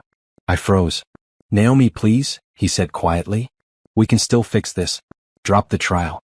Let's just divorce quietly and move on. I looked at his hand on my arm, then at his face. The face I'd once loved. The face that had smiled at me on our wedding day, promised me forever, sworn to cherish me. Take your hand off me, I said calmly. He released my arm. I never meant to hurt you. Yes, you did. You planned it. For months. I've seen the messages, Brandon. I know everything. Those messages were taken out of context. No, they weren't. And in 3 days a judge is going to read them too. And then everyone will know exactly what you are. I walked away, Tessa at my side. Behind me, I heard Simone say something to Brandon, her voice sharp and accusing. Let them fight. Let them panic. Let them realize that actions have consequences. That night, unable to sleep, I reviewed the trial binder Rebecca had prepared for me. Hundreds of pages of evidence. Bank statements, text messages, property records, witness statements. Every piece of the puzzle assembled to show the full picture of betrayal. My phone buzzed. A text from an unknown number. You're destroying your family over money. Shame on you. I screenshot it, sent it to Rebecca, and blocked the number. They could try to intimidate me all they wanted. I wasn't backing down. Tessa came out of her bedroom wrapped in a robe. Can't sleep? Too wired. Trial starts Monday. You're going to win. I know. But that doesn't make me feel better. I closed the binder. I thought my marriage would end differently, you know? If it had to end. I thought we'd have one of those sad but respectful divorces where people say, we grew apart, and we want different things. Not this. Not fraud and lawsuits and criminal investigations. Brandon made his choices. You're just responding to them. Am I though? Or am I being vindictive? Tessa sat beside me on the couch. Naomi, seeking justice isn't vindictive. Protecting your assets from theft isn't vindictive. Standing up for yourself when people try to rob you isn't vindictive. You have every right to see this through. But what if I'm just angry and hurt and I'm going to regret this? Then you regret it later. But right now, with the information you have, you're making the right choice. Trust yourself. I leaned against her shoulder. Thank you. For everything. For letting me stay here, for supporting me, for believing in me. That's what friends do. And for the record, when this is over and you win, I'm taking you out for the most expensive dinner we can find. And you're paying because you'll still have all your money. I laughed and it felt good. After weeks of stress and fear and anger, laughing felt like coming up for air. Monday morning was coming. The trial was coming. Justice was coming. And I was ready. The courthouse steps felt steeper than they had during pretrial hearings. Maybe because this time it was real. Final. The bailiff would call us in, the judge would preside, and my entire future would be decided based on who told the most convincing story. I wore a maroon dress that Tessa had insisted projected confidence without arrogance. My hair was pulled back in a neat bun. No jewelry except small earrings. Rebecca wanted me to look professional but approachable, successful but not flashy. Remember, Rebecca said as we walked up the steps together, stay calm. Answer only what's asked. Don't volunteer information. And don't let Whitmore bait you into anger. I know you know. But I'm going to keep reminding you anyway.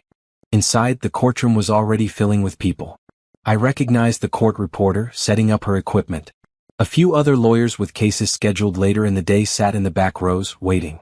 And there, at the plaintiff's table, sat Brandon and Patricia. Brandon wore a navy suit. Patricia wore a conservative dress and pearls, looking every bit the fragile senior citizen she wanted the court to believe she was. Neither looked at me as I entered. Simone sat in the gallery behind them, also dressed conservatively. Detective Mitchell had confirmed she was listed as a potential witness. Judge Rodriguez entered promptly at 9 a.m. We all stood. Please be seated. We're here for Carter and Carter versus Naomi Carter. This is a civil suit regarding alleged breach of verbal contract. Counsel, are both sides ready? Ready, Your Honor, Rebecca said. Ready, Your Honor, Whitmore echoed. Then let's begin. Mr. Whitmore, your opening statement. Whitmore stood, buttoning his jacket, and approached the jury box. Wait, no. There was no jury. This was a bench trial. Judge Rodriguez would decide everything. Whitmore caught himself mid-step and redirected to address the judge directly. Your Honor, this is a simple case about family betrayal. Patricia Carter is a 68-year-old widow who dedicated her life to raising her son, Brandon, as a single mother. She worked 2 jobs, sacrificed everything, and asked for little in return. When she finally needed help, when her son found her a beautiful home where she could live comfortably in her retirement years, her daughter-in-law, Naomi Carter, promised to assist with the mortgage payments. This wasn't a casual promise.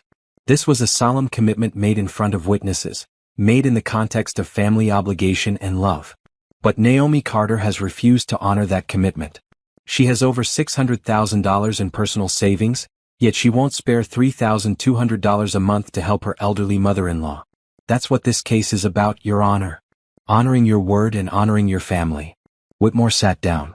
He kept it short, emotional, and simple. I had to admit it was effective. If I didn't know the truth, I might have been swayed. Rebecca stood. She didn't approach the judge's bench. She stayed at our table, grounded and solid. Your Honor, this is indeed a simple case, but not in the way plaintiff's counsel suggests. This is a case about fraud.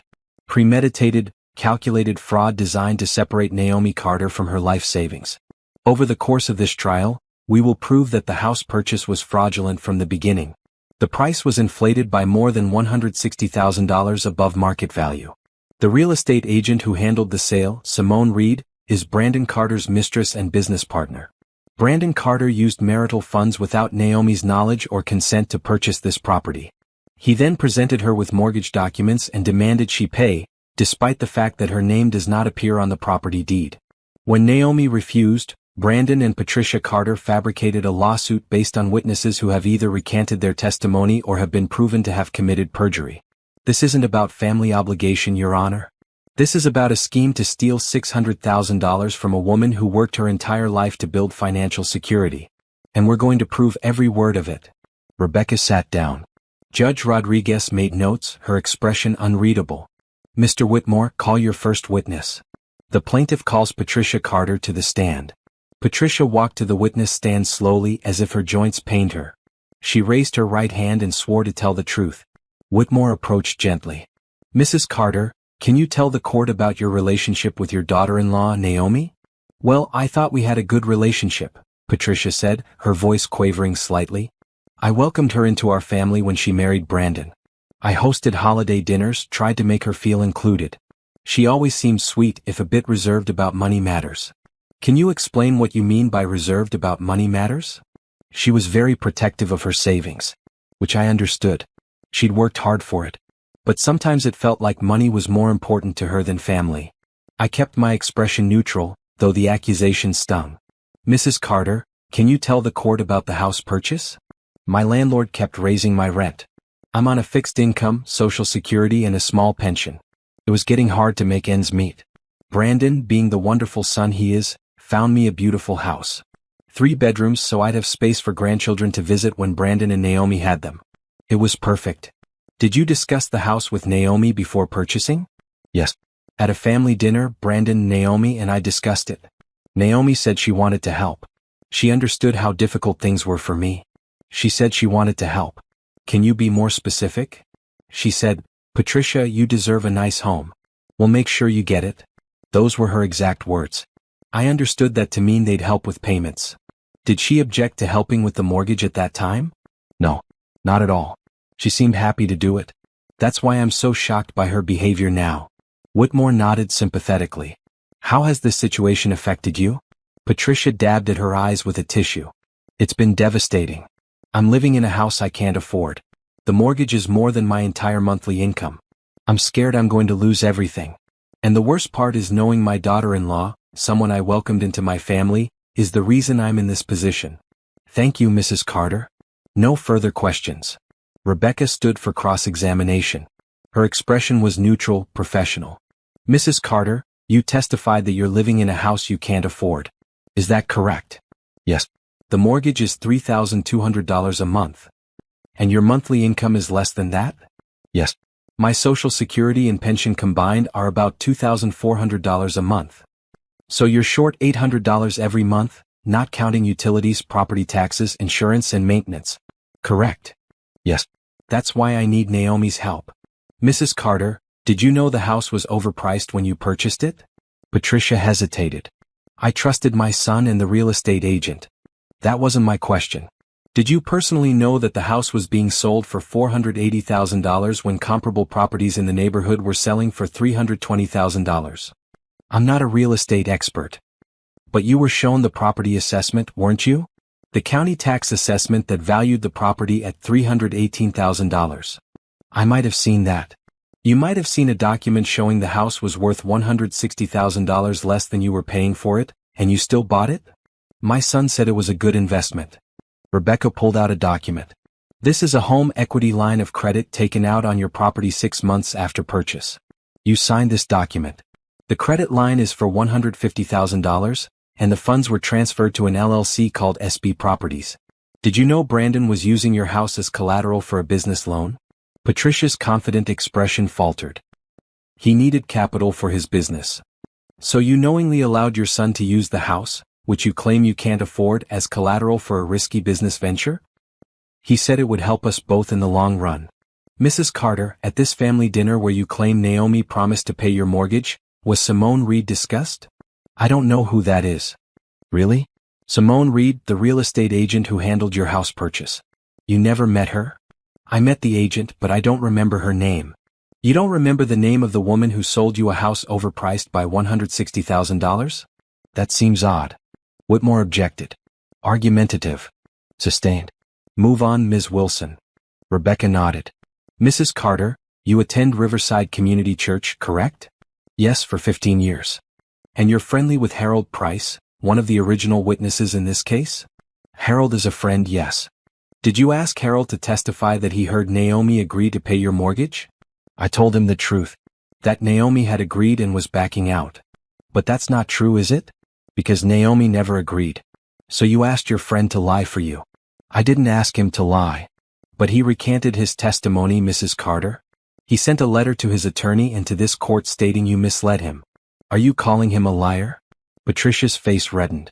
I'm calling my daughter-in-law ungrateful. Ungrateful for what? For being asked to pay $600,000 for a house she doesn't own? For being sued when she refused to participate in fraud? Objection, Whitmore called. Counsel is testifying. Withdrawn. Rebecca returned to our table. No further questions. Patricia stepped down looking shaken. The confident, sympathetic senior citizen image had cracked. Judge Rodriguez called a 15-minute recess. In the hallway, Rebecca looked satisfied. She was defensive, inconsistent, and showed she knew about the business loan. That's good for us. What about the family dinner she mentioned? I asked. I never said those words she quoted. I know. We'll address that when you testify. Right now, we planted doubt about her credibility. That's enough. When court resumed, Whitmore called Brandon to the stand. My stomach clenched watching him walk to the witness box, place his hand on the Bible, swear to tell the truth. The truth. From Brandon. That would be a first. Whitmore led Brandon through his testimony carefully. The struggling mother. The dutiful son. The search for an affordable house that turned out to be more expensive than expected. The family dinner where Naomi supposedly agreed to help. Mr. Carter, did your wife know about the house purchase before you bought it? Yes. We discussed it several times. Did she object? Not initially. She seemed supportive. But after we bought it and I showed her the mortgage documents, she changed her mind. Said she never agreed to pay anything. How did that make you feel? Betrayed. My mother was counting on us. I'd made commitments based on Naomi's word. And then she just backed out.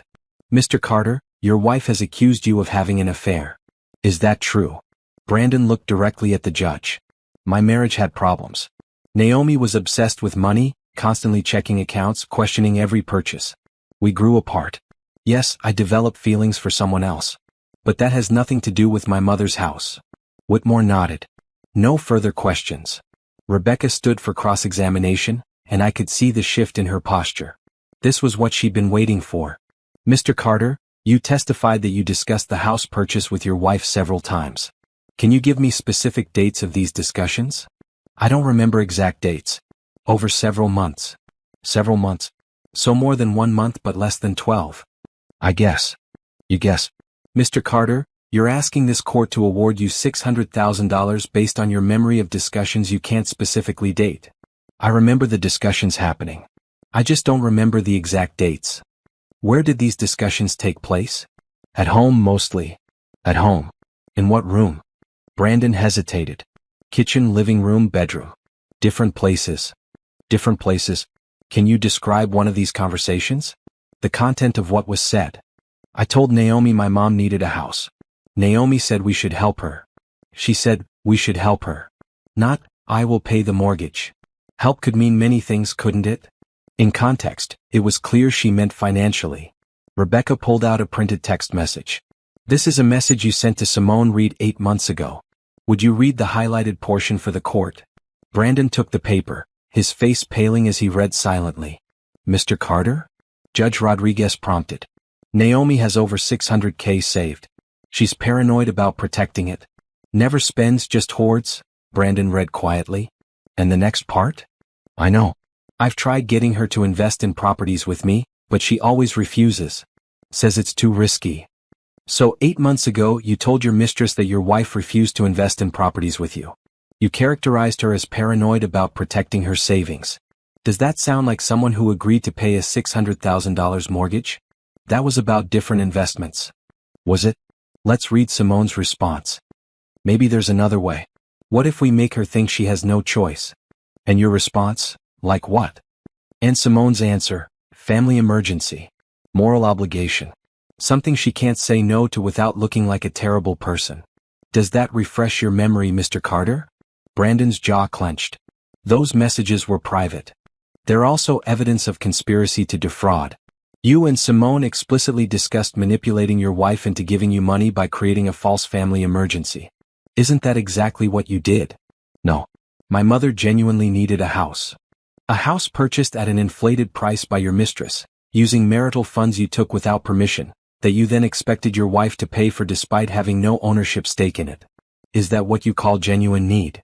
Whitmore objected. Compound question. Sustained. Ms. Wilson, one question at a time. Rebecca approached the witness stand. Mr. Carter, you took $50,000 from your joint account to use as a down payment on your mother's house. Did you have your wife's permission? It was our money. That's not what I asked.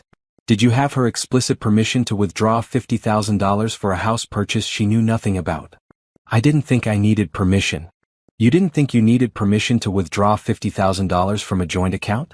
Mr. Carter, your bank requires both signatures for withdrawals over $10,000. How did you get the money? Brandon shifted uncomfortably.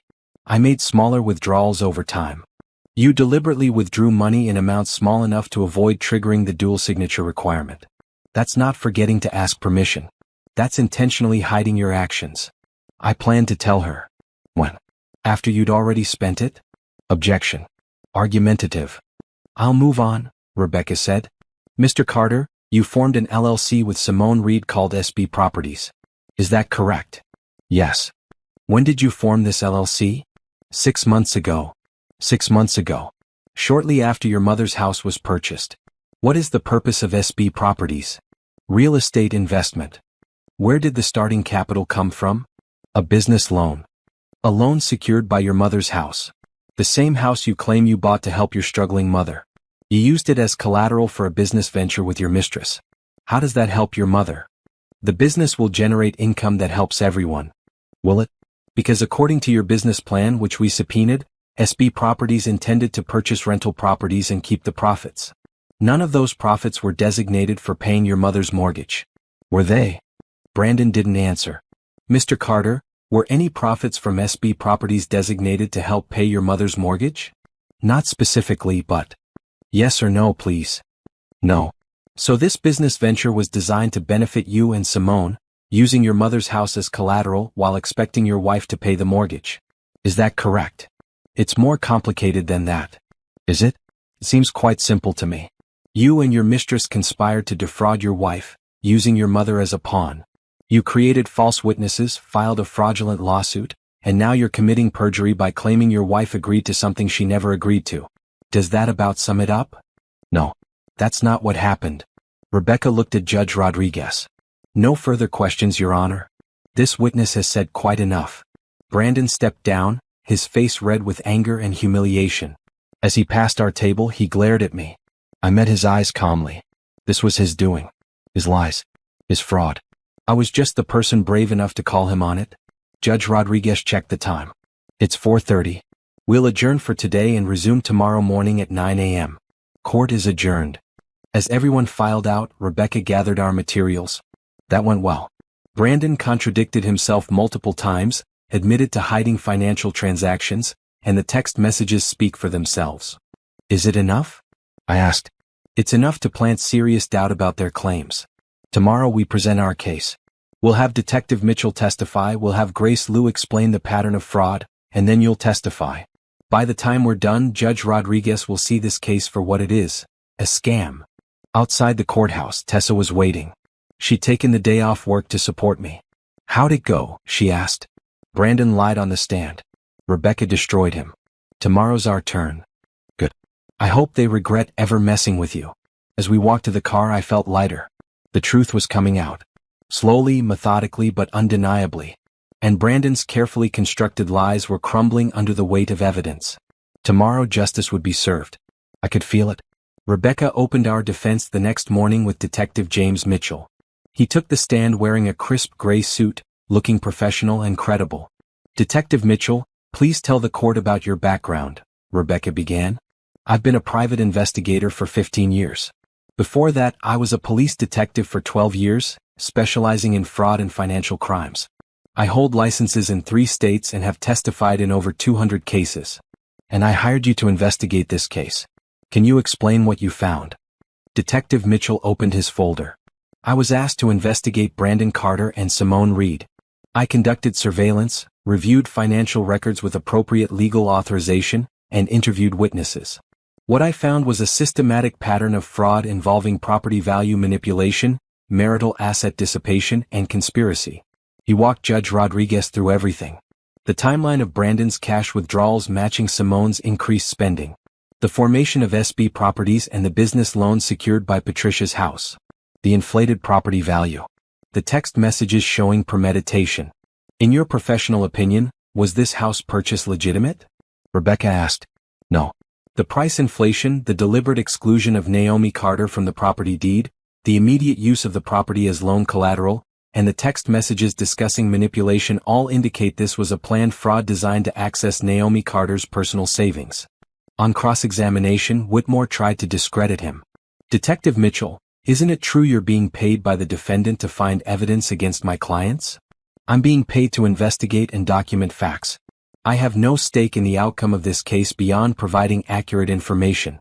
"But you're not an impartial investigator. You're being paid by one side." "Every expert witness is paid by the party that hires them, Mr. Whitmore. That doesn't change the facts I documented. The bank records, the text messages, the property assessments.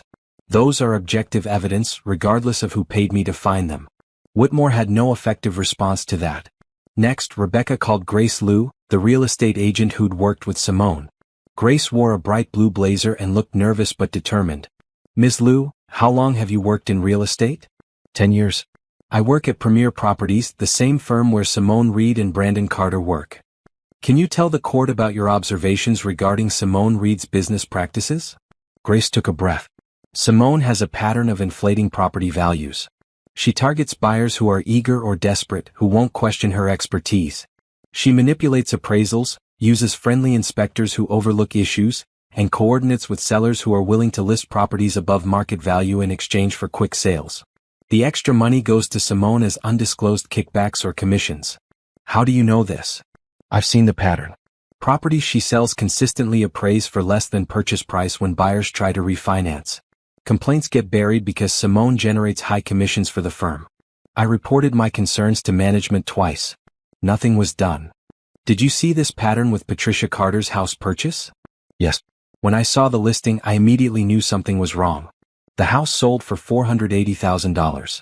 I'd shown similar properties in that neighborhood for $300,000 to $340,000. The price made no sense unless it was another one of Simone's schemes." Whitmore's cross-examination was aggressive. "Ms. Liu, isn't it true you've been passed over for promotions that went to Ms. Reed?" "Yes, because Simone brought in higher commissions. Fraudulent commissions. Or perhaps you're simply jealous of a more successful colleague and you're using this trial to damage her reputation?" "I'm here because what Simone does is wrong. It hurts buyers, it hurts the industry, and it needs to stop." Rebecca then called a real estate appraiser who confirmed the house was overvalued by at least $150,000. Then a financial analyst who demonstrated the suspicious pattern of Brandon's cash withdrawals and Simone's spending. Each witness added another piece to the puzzle.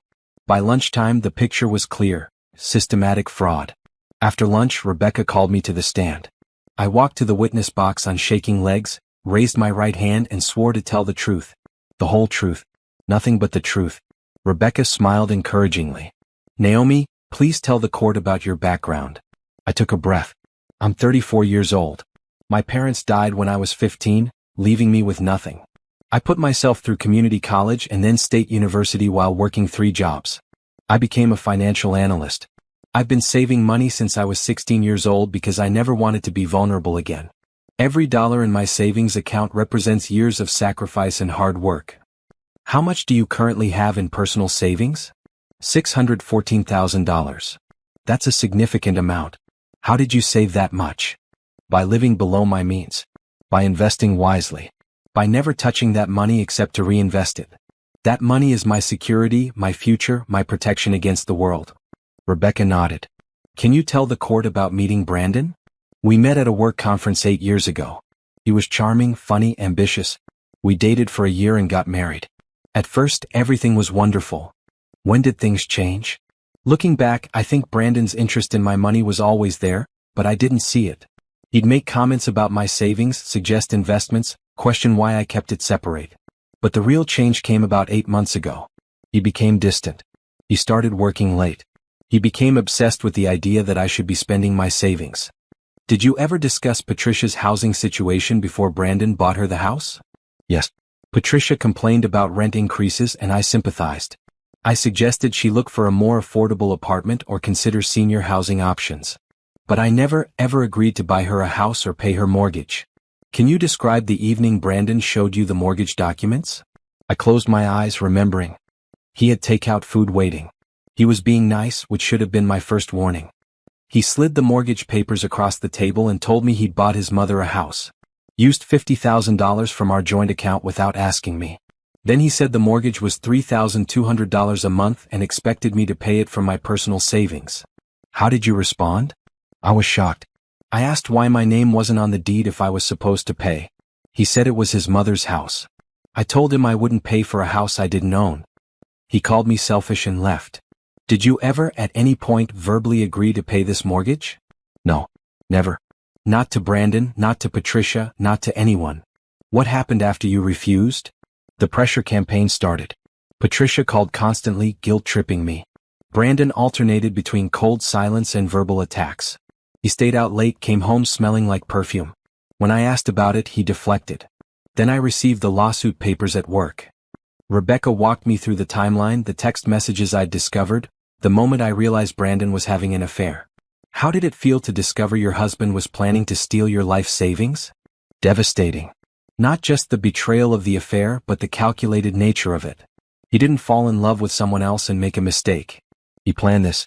He and Simone sat around discussing how to manipulate me, how to make me feel obligated, how to access my money. I was nothing but a target to them. Why didn't you just pay the mortgage to keep the peace? Because it would never stop. If I gave in once, they'd keep taking.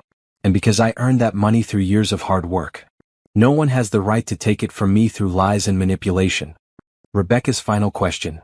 Naomi, do you believe your husband and mother-in-law intentionally tried to defraud you? Yes. Without a doubt. This was planned, coordinated fraud. And I'm here to make sure they don't get away with it. Whitmore's cross-examination was exactly what Rebecca had predicted. He tried to paint me as cold and materialistic. Miss Carter, you have over $600,000 in savings, yet you refuse to help your mother-in-law with a $3,200 monthly mortgage payment. Don't you see how that appears selfish? I see how you want it to appear. But the facts are that I was asked to pay $600,000 over 30 years for a house I have no ownership of, that was purchased without my knowledge or consent, using marital funds taken without permission. That's not selfish. That's protecting myself from theft. Your marriage was struggling. Isn't it true you were more concerned with money than saving your relationship? My marriage was struggling because my husband was having an affair and planning to steal from me. Money wasn't the problem. His criminal behavior was. Miss Carter, at the family dinner Patricia mentioned, didn't you say you wanted to help? I may have expressed sympathy for Patricia's situation. But sympathy is not a legally binding contract to pay someone else's mortgage. So you admit you said you'd help? Help can mean many things. It doesn't automatically mean I'll write checks for $3,200 every month for 30 years. If you told me you needed help moving and I showed up to help carry boxes, would you then sue me claiming I promised to pay your moving costs? Of course not. Words need context. Whitmore tried several more angles, but I stayed calm, answering clearly and directly. Rebecca had prepared me well. After an hour, Whitmore finally said, "No further questions." I stepped down, feeling exhausted but strong. I told my truth. Now it was up to Judge Rodriguez to decide. Rebecca called 2 more witnesses. An ethics expert who testified about the professional violations Simone committed. And a banking expert who explained how Brandon had deliberately structured his withdrawals to avoid triggering joint signature requirements. By 3 p.m. Rebecca rested our case. Whitmore made a brief closing argument, still trying to paint this as a family dispute blown out of proportion. But his heart wasn't in it. The evidence was too damning. Rebecca's closing was powerful. Your Honor, this case is about a simple question. Do we allow people to steal money through fraud and manipulation, or do we hold them accountable? The plaintiffs filed a lawsuit claiming Naomi Carter owed them $600,000 based on a verbal agreement. But every witness who supposedly heard this agreement has either recanted their testimony or been proven to have committed perjury. The house purchase itself was fraudulent, with an inflated price handled by Brandon Carter's mistress. Text messages show premeditated conspiracy. Financial records show systematic asset dissipation. This isn't a family helping family. This is criminals targeting a victim who happened to be married to one of them. Naomi Carter worked her entire life to build financial security. She has every right to protect that money from theft. We ask that you dismiss this lawsuit entirely, award costs and attorney fees to the defendant, and refer this matter to the district attorney for criminal prosecution. Judge Rodriguez made notes throughout. When Rebecca sat down, the judge looked at both tables. I'm going to take this under advisement. I'll issue a written ruling within 2 weeks. However, I will note for the record that I have serious concerns about the credibility of the plaintiff's case. The documentary evidence presented by the defendant is substantial and troubling. Counsel should prepare for potential referrals to appropriate authorities. Court is adjourned. We stood as Judge Rodriguez left. Then Rebecca turned to me, smiling. We won. She hasn't ruled yet. Trust me. We won. Did you hear what she said? Serious concerns about credibility. Troubling evidence. Potential referrals to authorities. That's judicial speak for, the plaintiffs are liars and I'm probably going to report them for crimes. I wanted to feel relieved, but I was too numb. 7 years of marriage, ended in a courtroom. My husband exposed as a fraud. My future uncertain. Tessa met me in the hallway, pulling me into a hug. You were incredible in there. So strong. I don't feel strong. You are though. You stood up for yourself. You didn't back down. You're going to win and then you're going to move forward with your life. As we walked out of the courthouse, Brandon stood near the exit with Simone. He looked defeated, angry, trapped. Simone looked scared. I walked past them without a word. They'd stolen enough of my time, my energy, my peace. I wasn't giving them another second. In the car, driving back to Tessa's apartment, my phone rang. Rebecca. Naomi, you need to hear this. Whitmore just called me. They want to settle. Immediately. They'll dismiss the lawsuit with prejudice, pay your attorney fees, and Brandon will agree to an uncontested divorce with no claim on your separate property. What changed? They know they're going to lose. And they know Judge Rodriguez is probably going to refer them for criminal prosecution. They're trying to minimize damage. What about the fraud? The crimes they committed? A settlement in the civil case won't stop the judge from making a referral. But it might give them a chance to argue they've made amends, tried to make things right. What do you think I should do? Honestly, I think you should reject it. Make them face the full consequences of their actions. But that's a personal choice, not a legal one. I thought about it. About spending more time in court, more energy on Brandon, more of my life consumed by his betrayal. Reject it, I said firmly. No settlement. I want the judge's ruling. I want it on record what they did. And I want them prosecuted. Good, Rebecca said, satisfaction clear in her voice. That's what I was hoping you'd say. That night, lying on Tessa's couch for what I hoped would be the last time before I could move back to my own apartment, I felt something shift inside me. I wasn't a victim anymore. I was a survivor. A fighter. A woman who'd stared down fraud and manipulation and refused to be broken. Brandon had tried to reduce me to nothing more than a bank account. Instead, he'd proven I was so much more. I was strong, brave, unbreakable. And in 2 weeks, everyone would know it. The 2 weeks of waiting felt endless. I moved back into my apartment, which felt both familiar and strange. Brandon's things were still there. His clothes in the closet, his toiletries in the bathroom, his books on the shelf. Like he just stepped out and might return any moment. Tessa helped me pack everything into boxes. We didn't talk much. Just worked steadily, removing all traces of him from my life. Are you going to throw it away? Tessa asked, taping up the last box. I'm having it delivered to his mother's house. Let him deal with it. That feels poetic. On day 12 of waiting, Rebecca called. Judge Rodriguez wants both parties in court tomorrow at 10 a.m. for the ruling. That's earlier than expected. Judges move faster when they're angry. I think we're about to see exactly how angry Judge Rodriguez is. That night I barely slept. I kept running through scenarios in my mind. What if we lost? What if Judge Rodriguez somehow believed Brandon? What if I ended up owing $600,000 and having to declare bankruptcy? But another part of me, the stronger part, knew we'd won. The evidence was too clear. The fraud too obvious.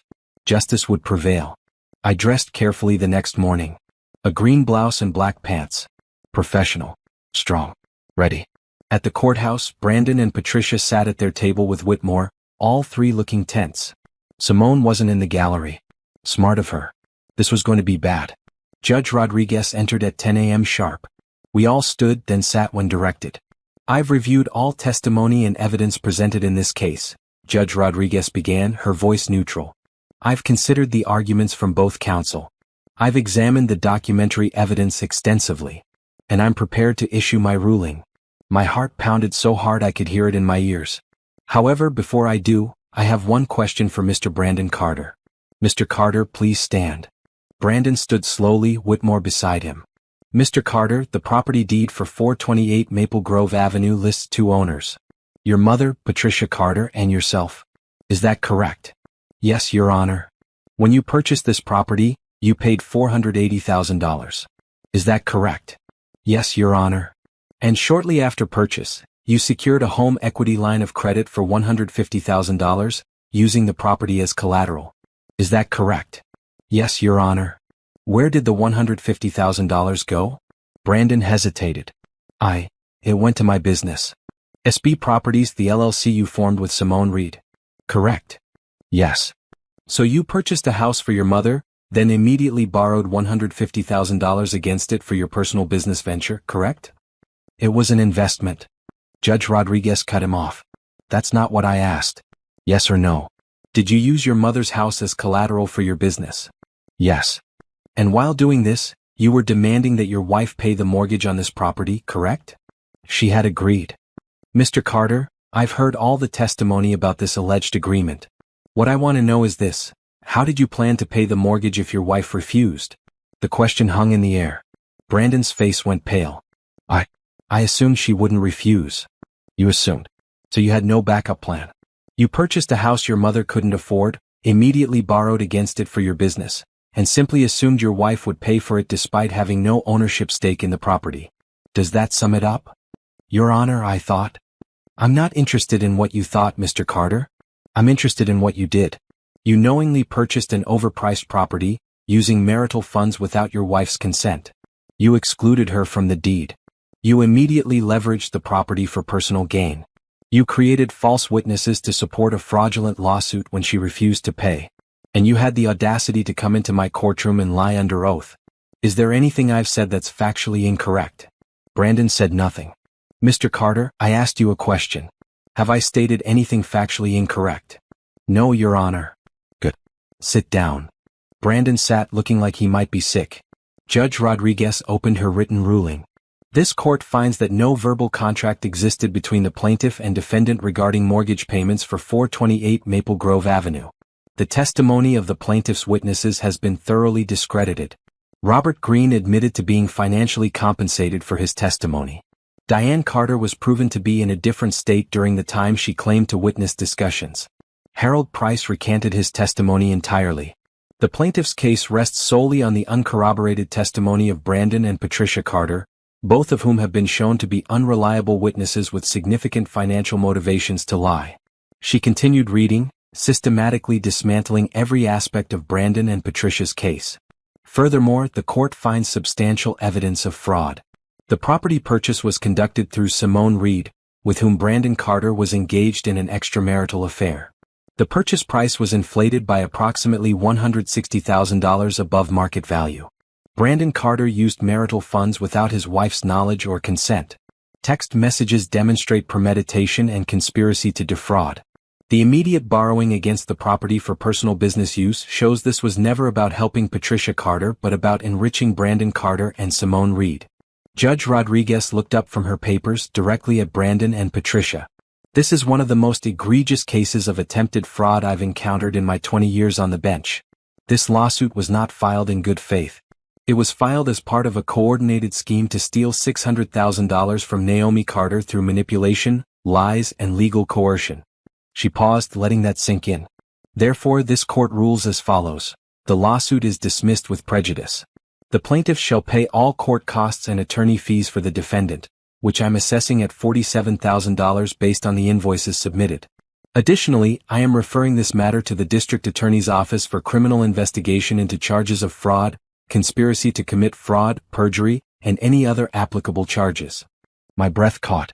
We'd won. Completely. But Judge Rodriguez wasn't done. Furthermore, I'm ordering an immediate investigation by the State Real Estate Commission into Simone Reed's practices and her firm's oversight. The pattern of fraud documented in this case suggests ongoing criminal enterprise. Mr. Whitmore, I suggest your clients obtain criminal defense attorneys immediately. And Mr. Carter, when you leave this courtroom, you should know that I will be providing the district attorney with every piece of evidence presented here, including those text messages demonstrating premeditation. Do you understand? Yes, Your Honor, Brandon whispered. Mrs. Patricia Carter, you participated in this scheme. You provided false testimony. You enlisted false witnesses. You knowingly benefited from fraud. The fact that he's your son doesn't excuse your behavior. It makes it worse. You raised him to be a liar and a thief. Patricia was crying, but Judge Rodriguez showed no sympathy. Finally, Mrs. Naomi Carter, I want to commend you. You were targeted by the people closest to you. You were sued for your entire life savings. And you stood up for yourself. You fought back. You exposed the truth. This court system exists to protect people like you from people like them. I'm sorry you had to go through this, but I'm pleased you prevailed. You should be proud of your courage. I felt tears on my cheeks but didn't wipe them away. This court is adjourned. As Judge Rodriguez left, Rebecca grabbed my hand. You did it. You won everything. Behind us, I heard Patricia sobbing. Brandon was silent. Whitmore was packing his briefcase quickly, probably already planning his exit from this disaster of a case. Outside the courtroom, Detective Mitchell was waiting. I heard through the grapevine. Complete victory? Complete, Rebecca confirmed. The judge referred it for criminal prosecution. You should probably expect a call from the DA's office. They'll want your investigative files. Happy to provide them. Tessa burst through the courthouse doors, having waited in the gallery. You won. Oh my God, Naomi, you won. She hugged me so tightly I could barely breathe. I can't believe it's over, I said.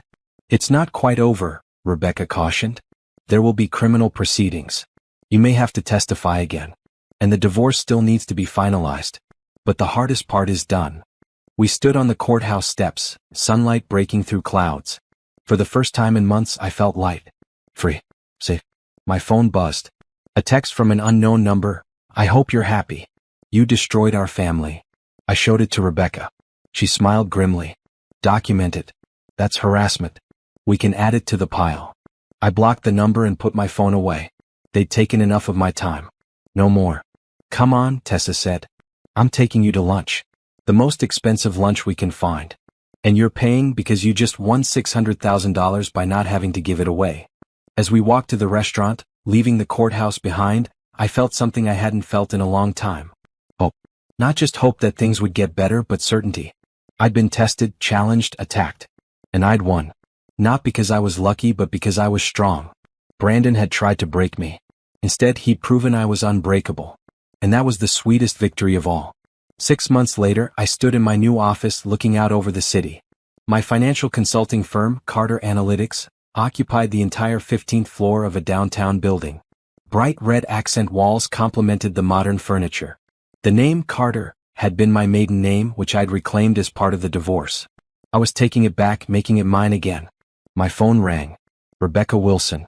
Naomi, I thought you'd want to know. Brandon's sentencing hearing is scheduled for next week. What are they expecting? 3 to 5 years for fraud and conspiracy. Simone got 4 years.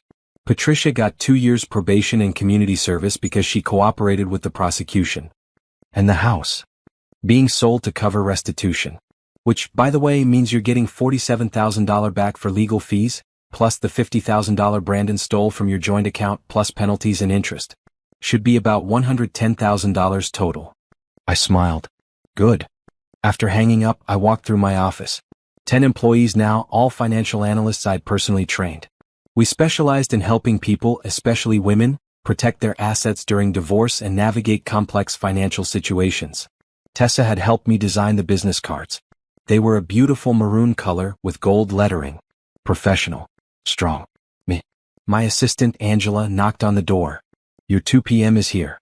Jennifer Rhodes. Send her in. Jennifer was 35, wearing a worn green jacket, clutching a folder. She looked scared. Miss Carter, thank you for seeing me. I'm in a bad situation. Tell me about it. My husband wants me to sign over my inheritance to pay for his business debts. He says if I don't, I'm not supporting our marriage. But something feels wrong about it.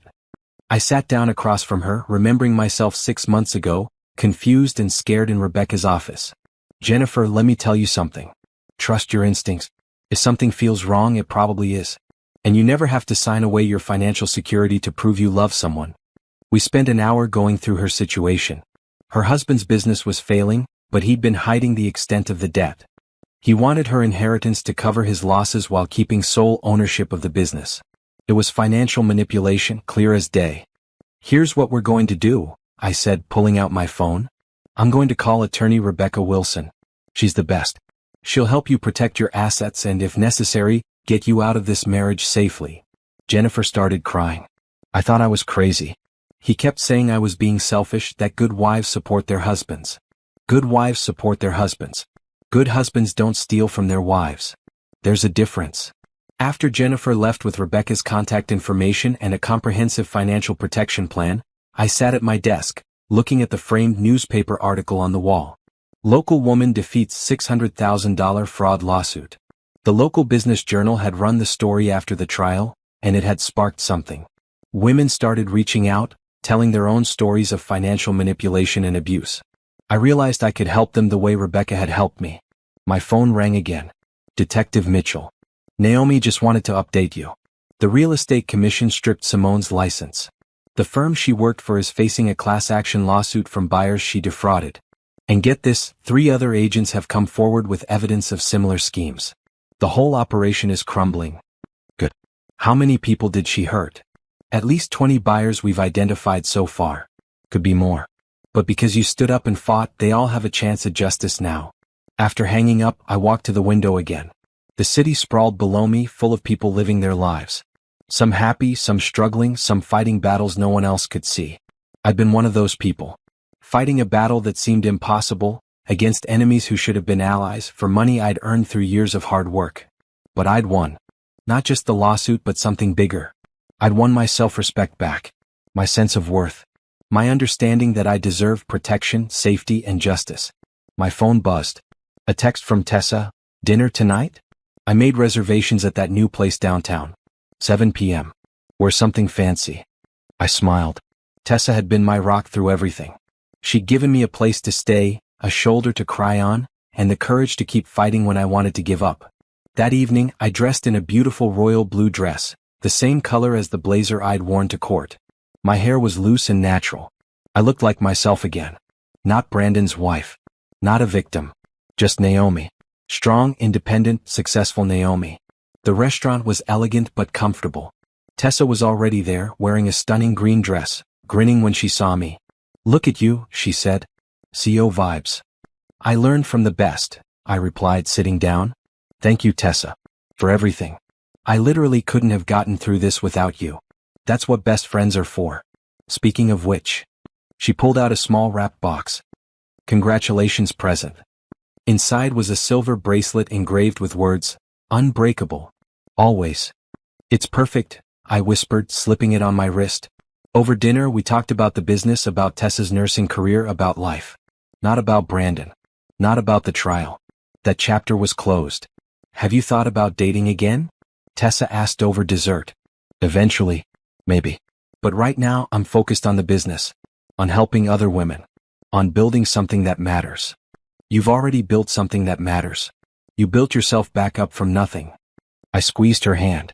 We built myself back up. You, me, Rebecca, Detective Mitchell. I had help. Everyone needs help sometimes. That's not weakness. That's human. After dinner, I drove home to my apartment. My apartment. Not Brandon's. Just mine. I'd redecorated completely. Bright colors everywhere. Blue pillows, red curtains, green accents. No more neutral tones. I wanted color, life, energy. On my coffee table sat a stack of thank you notes from clients I'd helped. Women who'd been in situations similar to mine. Women who'd found the courage to fight back because I'd shown them it was possible. That's what mattered. Not the money I'd saved, though that was important. Not the victory in court, though that was satisfying. What mattered was that I'd turned my pain into purpose. I opened my laptop and checked emails. 3 new client inquiries. A request for a speaking engagement at a women's business conference. An invitation to consult on a documentary about financial abuse. My life had become bigger than I'd ever imagined. More meaningful. More full. A year ago, I'd been sitting at a dinner table, staring at mortgage documents I never agreed to, feeling trapped and helpless. Now I was running my own business, helping other women, and living on my own terms. The doorbell rang, surprising me. I checked the peephole. Detective Mitchell stood there, looking apologetic. Sorry to drop by unannounced, he said when I opened the door. But I wanted to give you this in person. He handed me an official-looking document. A check from the state of California. Restitution payment. $110,000, just like Rebecca had predicted. They expedited it because of the high-profile nature of the case, Detective Mitchell explained. Thought you'd want to know your money is back. I stared at the check. Not the full $600,000 they'd tried to steal, but the money they'd actually taken. Plus damages. Plus legal fees. Thank you, I said. For everything you did. Just doing my job. But Naomi, what you did. Standing up like that? That took real courage. I've seen a lot of people give up when family turns on them. You didn't. You fought. And because you fought, other people are getting justice too. After he left, I sat on my couch holding the check. Tomorrow I'd deposit it back into my savings. The savings I'd protected. The future I'd fought for. My phone buzzed one last time. A text from Patricia. I know you probably won't read this. But I'm sorry. I was wrong. I chose my son over what was right. I'm paying for it now. I hope someday you can forgive me. I stared at the message for a long time. Part of me wanted to respond with anger, to remind her of all the pain she'd caused. But another part, the part that was healing, didn't see the point. I typed back, I hope you find peace, Patricia. Truly. But forgiveness doesn't mean forgetting. Take care of yourself. I sent it, then blocked her number. Not out of hate, but out of self-preservation. I didn't need her apologies. I needed my peace. That night, I stood on my balcony looking at the city lights. Somewhere out there, Brandon was probably packing for prison. Simone was probably already serving her sentence. Their lives had imploded because of their own choices. But my life was just beginning. I'd learned something through this nightmare. Strength isn't about never being hurt. It's about getting back up after you've been knocked down. It's about fighting when fighting seems impossible. It's about refusing to let other people's cruelty define your worth. Brandon had tried to reduce me to nothing but a bank account. Instead, he'd helped me discover I was so much more. I was resilient. I was brave. I was capable of surviving anything. And more than that, I was free. Free from a marriage built on lies. Free from people who saw me as a resource to exploit. Free to build the life I'd always wanted. I thought about the girl I'd been at 15, orphaned and alone, wondering how she'd survive. If I could go back and tell her what was coming, what would I say? I'd tell her that she'd face heartbreak and betrayal. That someone she loved would try to destroy her. That she'd have to fight the hardest battle of her life. But I'd also tell her that she'd win.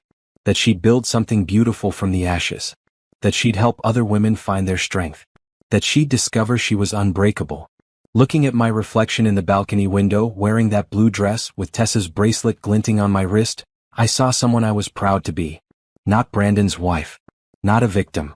Not someone to be pitted or manipulated or used. Just Naomi. Strong, independent, successful, happy Naomi. And that was the sweetest victory of all.